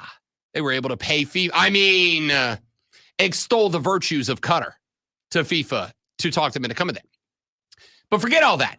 I got plenty of time to go into the disgusting politics of FIFA between here and 2026. I do care about winning. I do care about being good. I do care about not embarrassing ourselves when we host the World Cup. And more importantly than that, taking advantage of and performing in what is likely the last World Cup that will be hosted by the United States, maybe in my lifetime, certainly in my youth. All right? Because I'm still a youth. I feel like a youth. Until like February? Yeah, then I'll be 40. I won't be a youth no more. As my mother said just a minute ago when she texted me and said I shouldn't say glizzy because I'm, quote, not young anymore. Thanks, Mom. Heart you too. Yeah, there should be an Jerk. age limit on that word. So I'm glad your mom agrees with me. I'm going to Costco to get a glizzy after this. No, you're not. I am. So I want to be good. Here's the thing that I think American soccer fans are going to have to balance in their noggin.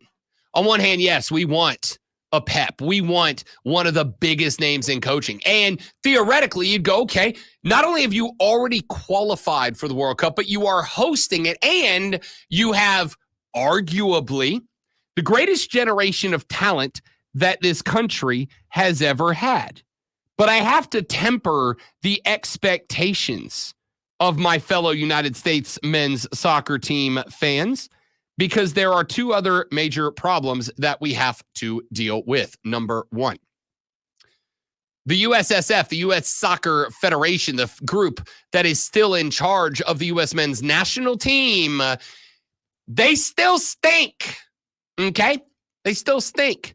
You still got to go through them, and I'm sure at this point, with what's happened with Berhalter and Klinsmann and all these other managers that have come through, I'm sure there's some horror stories that make the biggest name coaches on planet Earth go, yeah, maybe not, maybe not. And there's the second thing we have to worry about. We're not that good. And even with the talent that we have, there's no guarantee that we will be. A guy like a Pep Guardiola, they're going to be able to take over any job they want when it comes open. Any international job that opens, they'll be in the running for. That includes the biggest countries in the world when it comes to footy. So just because we want those guys doesn't mean that they want us. Nothing more painful than wanting someone you can't have because they don't want you back. Am I right? So, yeah, I want a big name. I'm going to tell you right now, if Mauricio Pochettino is interested, that's the hire you have to make. Because I don't think you can get a bigger name than Mauricio Pochettino. That's the move you've got to go with. Will they? Can they? Will he even say yes? IDK. U.S. Soccer better do everything in their damn power to make it happen, because you can't aim higher than that. Unfortunately, that's the reality we have to recognize. You sound like Santino Morello. Mauricio Pochettino. When we come back, got a few more things I want to run through, including what Chow Chow is on the Rob Brown Show in the Fan Upstate. Three friends. All right, guys, live read. We're back. Stay right there for me, please. And thank you.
point now where even as a Swiftie, Taylor Swift fans are approaching cult behavior at this point.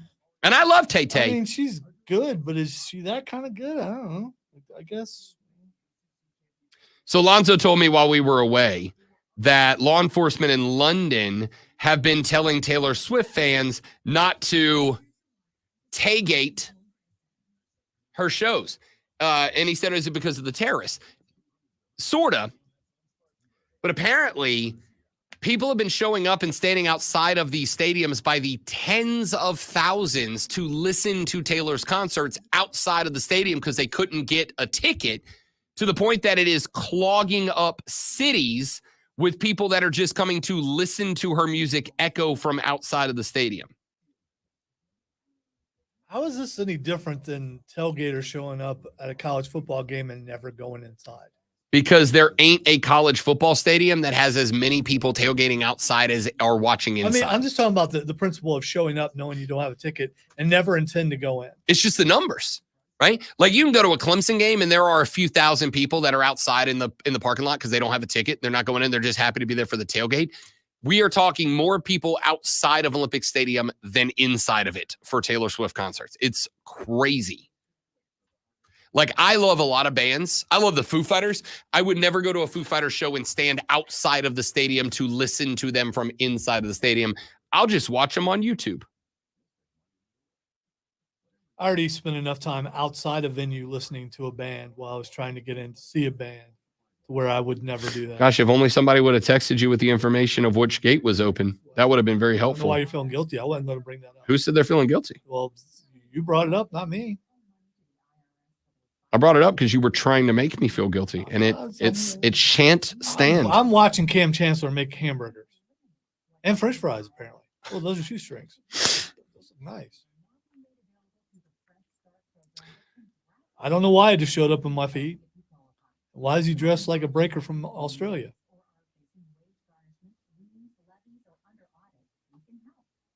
I saw a thing where she's under investigation because she was over the whole thing and she made her husband coach and denied grants to people who could actually break dance. And I don't know. Again, is this something that showed up? The saga of Ray Gun shall live forever.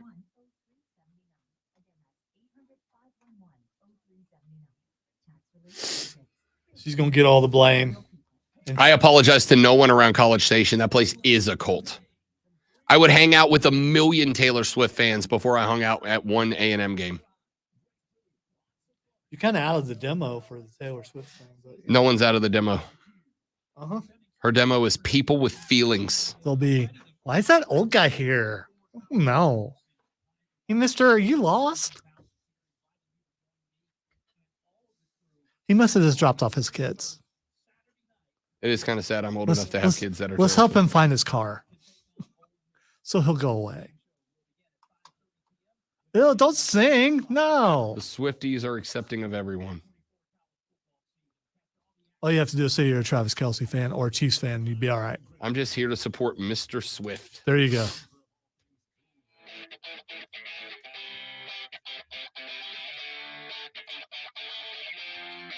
Chow chow is a pickled relish eaten by itself or as a condiment on fish cakes, mashed potatoes, biscuits and gravy, pinto beans, hot dogs, hamburgers, or other foods, made primarily of chopped green tomatoes, onions, cabbage, and seasonal peppers, though carrots, cauliflower, beans, and peas are sometimes included. Southern food historian John Egerton cited a connection to relish recipes of Chinese rail workers in the 19th century. It is considered a summer condiment in the South.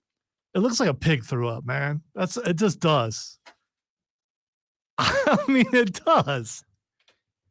I will say it does have a particular look to it.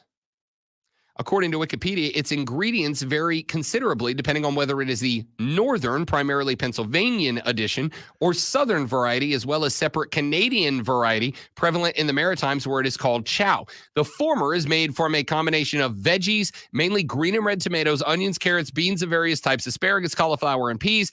The latter is entirely or almost entirely green tomatoes or cabbage. These ingredients are pickled in a canning jar. After preserving, chow chow is served cold, often as a condiment or relish. So this to me is people were canning food. They had extra stuff and they just threw it all in a can and then gave it a name. I mean, because you don't want to waste food back then when it was probably invented. So you're trying to keep as much food as you can. For sure. Back There's in the some you extra- have to can your own food days. Yeah. So that's probably where that came from. I don't think someone said, hey, you know what? Let's put some of that in there. You know what? Let's try to put that in there. I just no. It's just like I said, I got talked into trying it one time, and it was.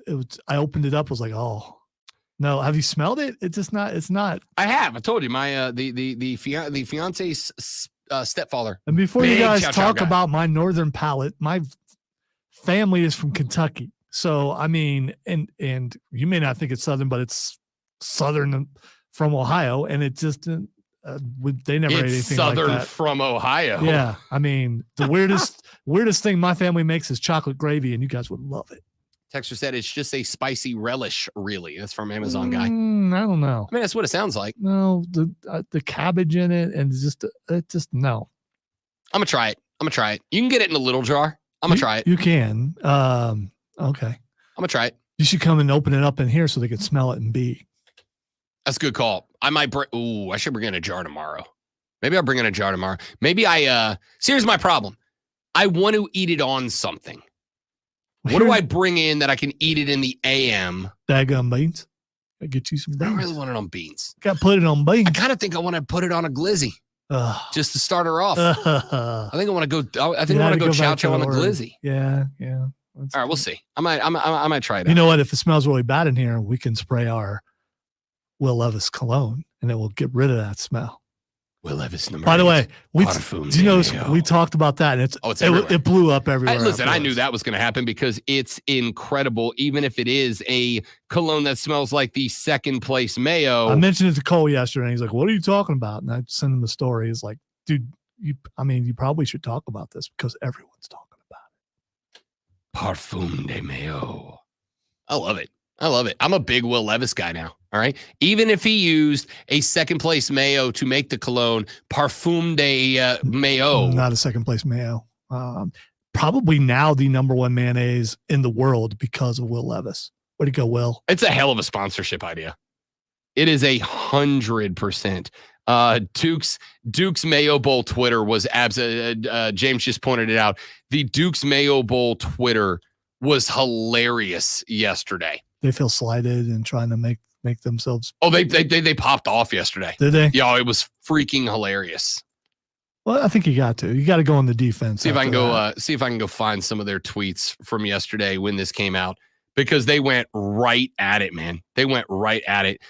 First off, they tweeted a graphic of their own cologne called Mayo Bath by Dukes, which, yes, do that. I will be the sponsor of it. Number 2, they put up the advertisement of it, and they sent a tweet with the Will Levis video, and the tweet simply says 0-17. 0-17, man. You cologned with the wrong mayo. What a vibe from Dukes yesterday. Okay, I don't get it. So because Will Levis is sponsored by Hellman's, he's going 0-17 in NFL football, where he is an NFL quarterback. So I was actually thinking, because I don't think he went 0-17 last year. Correct. So they're saying he's going to go 0-17 now that he got smoked. Maybe they should have explained it better because, I didn't get it. All right. That it's as good as you could ask for, dude. It's as good as you can ask for. My man made a cologne inspired by mayo, and it was the talk of the country. Who in the building would not wear it? Everybody who takes themselves too seriously. Okay. Put on that list who you wish. There's a few people, maybe across the hall, that wouldn't wear it, but I think people downstairs wouldn't wear it. Correct. Yeah, none of those guys will wear it. The people downstairs don't have fun. Oh, Kevin might wear it. Kevin might rock some number 8. You think so? No, I think Kevin. I think even our boy Kevin. And by the way, the fellas from the Moving the Chain pod will begin rejoining the show next Friday. Might have him on. We can do a little preview this Friday. Speaking of moving the chains, I think we both know someone who absolutely would. Johnny Boy would do it. That's right. Johnny Boy would do it without a doubt. So Kevin wouldn't throw on his cowboy hat and just get a couple of sprays. Hey, baby. Go do some boot scooting. I put on your favorite. I put on the Hellmans. You want to head on down to the honky tonk? That's incredible. I don't know why I'm making fun of it. Like I'm not absolutely going to give it a shot. You know what we're going to do? I'm going to tell you one day I'm going to wear it, but I'm not going to tell the fiance I'm putting it on. And I'm just going to film the reaction. Hashtag content for the boys. For sure.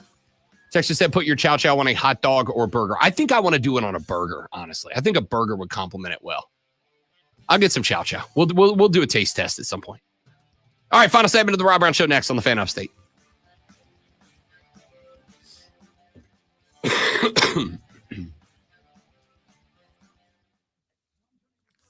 I'm disappointed the Oreo Coke and the Coke Oreos don't come out till September 9th. But still, we're not that far away from it. Won't be as bad as the ranch ice cream. Well, I was told that it was still down there, but I know Devin cleaned out the refrigerator, so maybe it's gone now. I'm not going to go look. Does ice cream mold? I don't know. If it's frozen? I mean, I guess it would get like permafrost across the top or something. I don't know.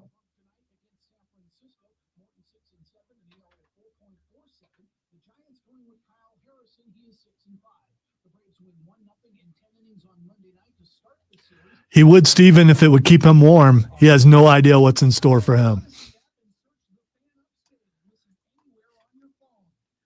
I wanted him promoted. I am so glad that he went where he went, though.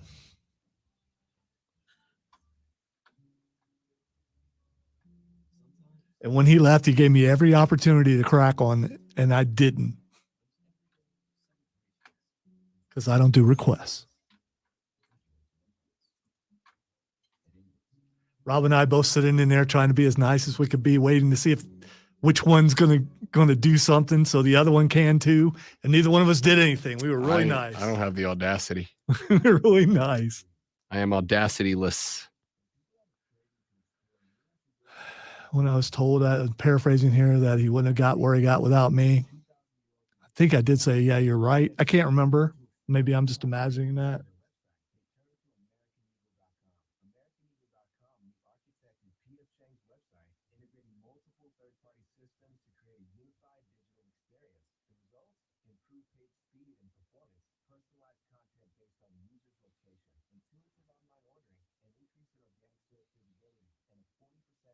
You know what? I can't hold, dude, don't try chow chow. Don't do it. That was so aggressive. Yeah, don't do it. I mean, I don't want you to get sick. I mean, I don't think I'm going to get sick from relish.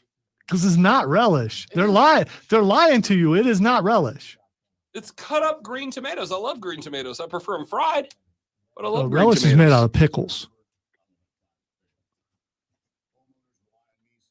I think maybe it's the cabbage that does it, sitting in there with the other stuff.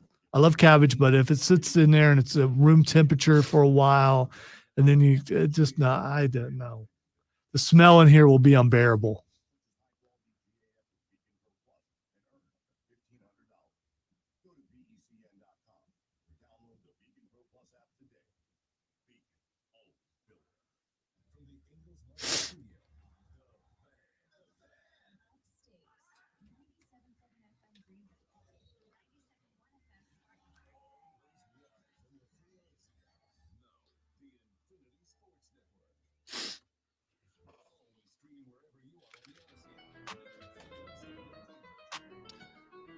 Now there's a battle breaking out betwixt the hot and cold chow chow people.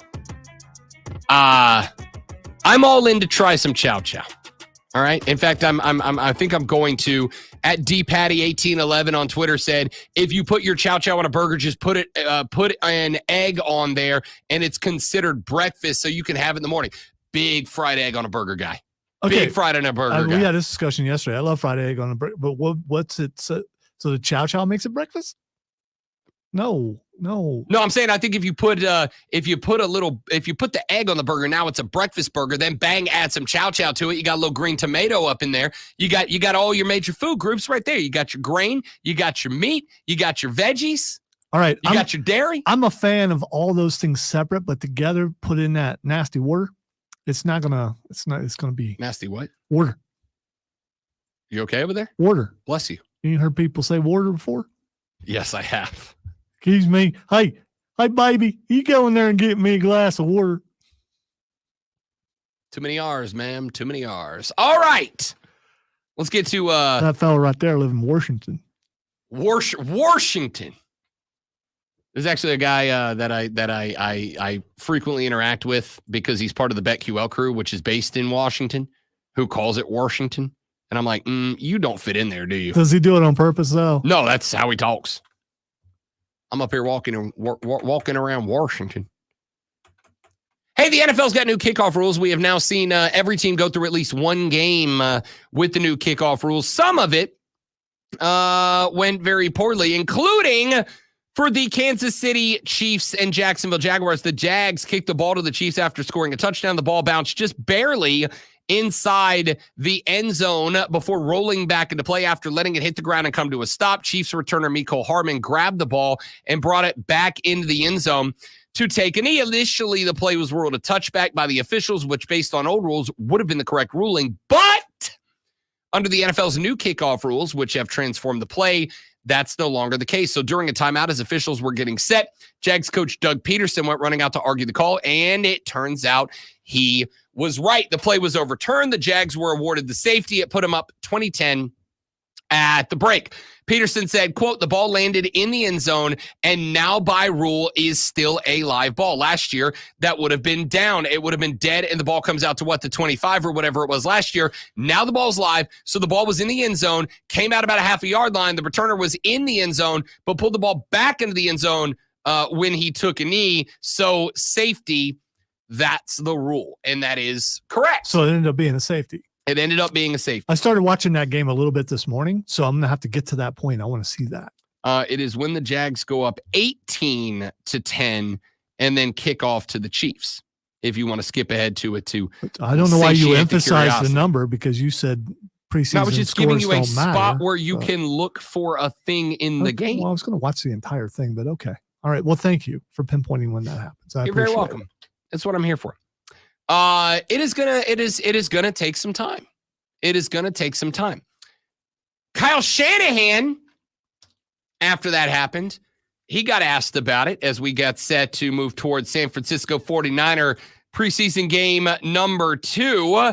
On Saturday, the 49ers coverage unit surrendered a 63-yard return against the Tennessee Titans. 2 days later, Kyle Shanahan was asked about the possibility of kicking the ball as deep as possible and giving up the additional 5 yards to take no chances of long return. Shanahan said, quote, Monday, it's a hell of an idea. I haven't thought of that. Of course, the 49ers have likely thought about it. And of course, that appears to be the way the 49ers and many other teams will approach their kickoffs this year. So far in the 2024 NFL preseason, there have been 127 kickoffs. Of those, 104 have been returned. On a kickoff return, the average starting point was the 29-yard line. Should you kick the ball out of the end zone, at this point, the touchback would come out to the 30. And the average starting line is the 29. So I'm interested to see what, if any, adaptations the NFL is going to make. The thought would be you would want about a 5-yard buffer between the average return spot and the touchback spot of the 30. And you would want that so that there is a 5-yard gamble for kick returners to decide whether or not they want to bring a ball out of the touch zone or not. If you do, and the average return spot's the 25, and by the way, the 25 is where the old touchback came out to. Why? Because that was the average spot of a kickoff return. The average kickoff return came back out to the 25. And so the NFL moved the touchback spot from the 20 out to the 25, effectively to discourage kickoff returns. But the NFL now wants to encourage kickoff returns. That's why they've changed the rules. They have changed the rules so that they can encourage kickoff returns, but do so while also discouraging injuries on said returns. That's the reasoning. That's the thought here. So I do wonder if we might sometime down the line see the NFL decide to make yet another change to the rules. If we would be seeing the NFL say, all right, touchbacks are now going back to the 25-yard line. You know, we tried them at the 30, and it turns out that the average kickoff routine comes out to the 30. Do you move it back to the 25? Because if you want to encourage touchbacks, you move the touch back up to the 35 now. The problem is, for me, is there a spot where bringing the touchback out too far creates a world where you go, you know what? We won't return any kickoffs for touchdowns, but let's be honest, how many times does any team do that in the season? Like if you've got a great kickoff return man, he might bring like 2 kicks back in a season, right? 3 would make him Hall of Fame caliber. So if that's the case, is bringing it out to the 35, because what's the other thing that the NFL wants to create? Long drives, exciting drives, energetic drives. If you bring the touchback out to the 35 and you make it where a team's only got to go 65 yards for a drive, does that discourage more offense? I mean, it certainly would. You would get likely fewer kickoff returns and more offensive snaps. But a team at a 35 can likely be a little bit more adventurous in the way that they return kickoffs. A way that they run an offense on their first snap than a team that's backed up to the 30, and certainly more than a team that is 10 yards back at the 25. But if the NFL is indeed trying to encourage more kickoff returns in a safer way, which is at their core what this new kickoff rule or set of rules is encouraging, if you are trying to encourage more kickoff returns, then you should move the touchback spot to behind the average kickoff return space. That would be the 25-yard line.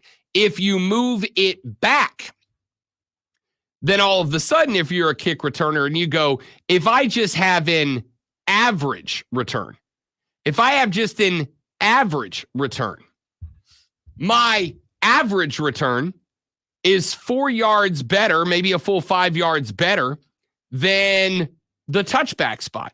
So now all of a sudden, I would have coaches encouraging returns.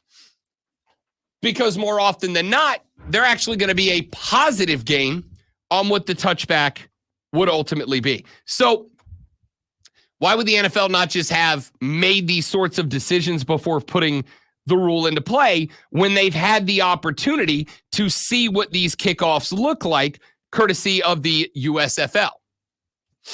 The answer is because we know what the kickoff returns look like in the USFL. Players in the USFL ain't NFL players. There's a different set of physical capabilities at the hands of the players at the NFL level than there are at the hands of the players at the USFL level. So what I'm saying ultimately is this is going to be an experimental process. This is going to be a process that the NFL is going to feel out. Kyle Shanahan just had it pointed. Do I believe that this is a novel concept? That Kyle Shanahan hadn't sat down with a group of big, smart dudes with calculators in the San Francisco offices and had them go, okay, coach, the average return's the 29. The touchback zone is the 30. And if you kick touchbacks through the back of the end zone, then, not only will they never be able to return them for a touchdown, but you're only surrendering 1 yard on average to prevent that. I will tell you right now, I am not a head coach. I did not stay in a Holiday Inn Express last night, but I do know ball. If you asked me to give you 1 yard per kick, 1 yard, and you are telling me that in return for 1 yard, I would not have anybody ever return a kickoff for a touchdown against me. Yeah, I'm not a smart man, but I know what love is. I'm taking that deal. I will give you 1 yard for every kickoff that we kick this year in return for never having a special teams unit run one back on me. Yeah, that's an obvious deal. So my thought would be here that if the NFL does want to encourage kickoff returns, I would bet next year we see the kickoff move back to the 25-yard line.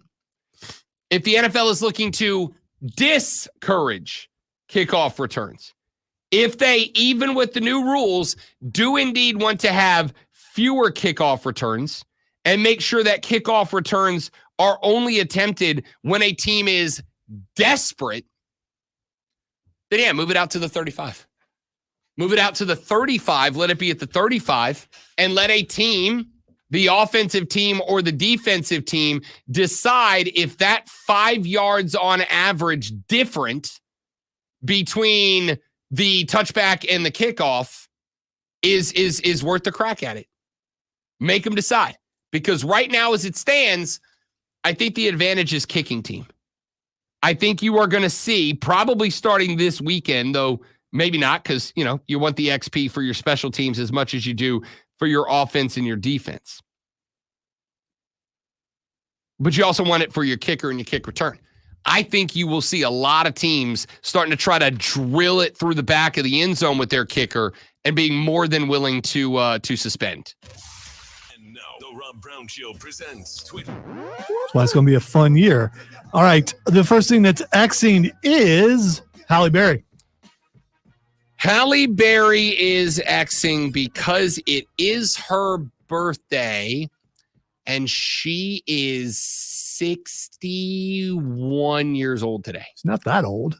56. 58. 58. It wasn't too far off. Wow. Does she look 58? I am just going to say, well, no, but she's a celebrity. They have advantages. I am simply going to say, when it comes to Halle Berry, swordfish. And I will leave it at that. I didn't see it, but my understanding is that wasn't her. That it was a body double. All right. The next thing that's Xing is Steve Martin. Why would you take that away from me? I don't know. I was assuming that's what you were talking about. So. Lonzo, destroyer of dreams and love. Phoebe Cates back in the day, that was body double also from Fast Times at Ridgemont High. Steve Martin's birthday today. And Steve Martin is 81. 79. Yeah, so not bad. All right, the next thing that's Xing is Steve Martin's awesome, by the way. He is. That dude is freaking and he can play the banjo. I was born a poor black child. Has got to be one of the most iconic openings to a movie in history. Madden 25 is the next thing that's Xing. So Madden 25, I think it's been out for a while. I don't think this is a drop release. I thought it dropped yesterday. But maybe it has been. I know I've seen the ads for it in the local gaming community for a while now. Here's what I will say. I appreciate EA Sports bringing back College Football 2025.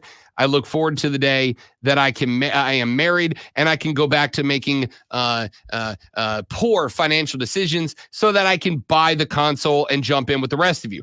But what I will say is, as much as I appreciate them bringing back College Football 2025, they've done nothing with Madden for a very long time. Like, it's just been a reskin of the same game over and over. Which is exactly what college football is going to be year to year. Madden 25, though, you can play in Game Pass. Sure, but so you don't even have to pay for it. We haven't had college football in so long. I am willing to put up with a year or two before I start going, oh, you're just making the same game over and over. What I will say about Madden is that I am begging EA Sports to release my EA Sports account so that I can play Madden again. Hashtag free Rob Brown. Wow. I just change your Xbox name and I did. That doesn't do it. Okay. That doesn't solve it. All right. I wrote them. I said, hey, I'm locked out of my EA account. I was writing them because I wanted to play the Star Wars games. And they wrote back and said, it's actually connected to your console. And I said, well, can I delete all of my EA Sports data and just make a new account? I don't care about saving what's on here. Can I make a new account? And they said, no, it is linked to your console. The only way to get a new EA account is to get a new console, which means I can't play Madden or any of the Star Wars games until I start making financially irresponsible decisions and buy a new console. Stay away from glizzies, and you could probably buy one. It ain't the $1.50 glizzies that are the problem. All right. Last thing that is Xing is Joe Hendry. Joe Hendry is, of course, Xing as he is every day because we all believe. We do. We do. We also believe that this show is over. I'm getting my motorcycle fixed today. That's really exciting. Just in time to start riding for the fall because it's football season. And week 0 is almost upon us. A week 0 that we collectively, as the Rob Brown Show, are all very excited about. Very excited about. A 12 out of 10 excitement rating. See you guys back here tomorrow to do it all over again, but better on the Rob Brown Show and the Fan Upstate. Later. I really don't give a. That's it. We did it. We did it. Okay, I have to leave to go get my motorcycle fixed. Did you see that email? Which one? From the boss. About the missing stuff? About the deleted spot thing. Yeah, I don't know I got nothing. I don't recall deleting anything, and I definitely wouldn't do that on purpose. But it makes it look like it was done in the log, not in the which no, I don't know. Stop it, Brandon. It's not for him, though. He's not going to do that. Just talk. He makes too much money for that. Unless maybe if it was a gold-plated hot dog, maybe he would eat that. Hot dogs are for everybody. They are America's food. All right, my dudes and dudettes, you're all amazing people. Thanks for being here. Hope you enjoy the show. I got to run so I can go get my dadgum motorcycle fixed. It's about time to ride, boys. About time to ride. I will have either a Chow Chow report or a jar of Chow Chow to try tomorrow. We'll get Lonzo to eat some on air too. Maybe you just had a bad experience with the Chow Chow. I'll eat it, then I'll throw up probably. That'd be a nice rest of the day off. It'll smell real nice in here. Have a great day. Goodbye.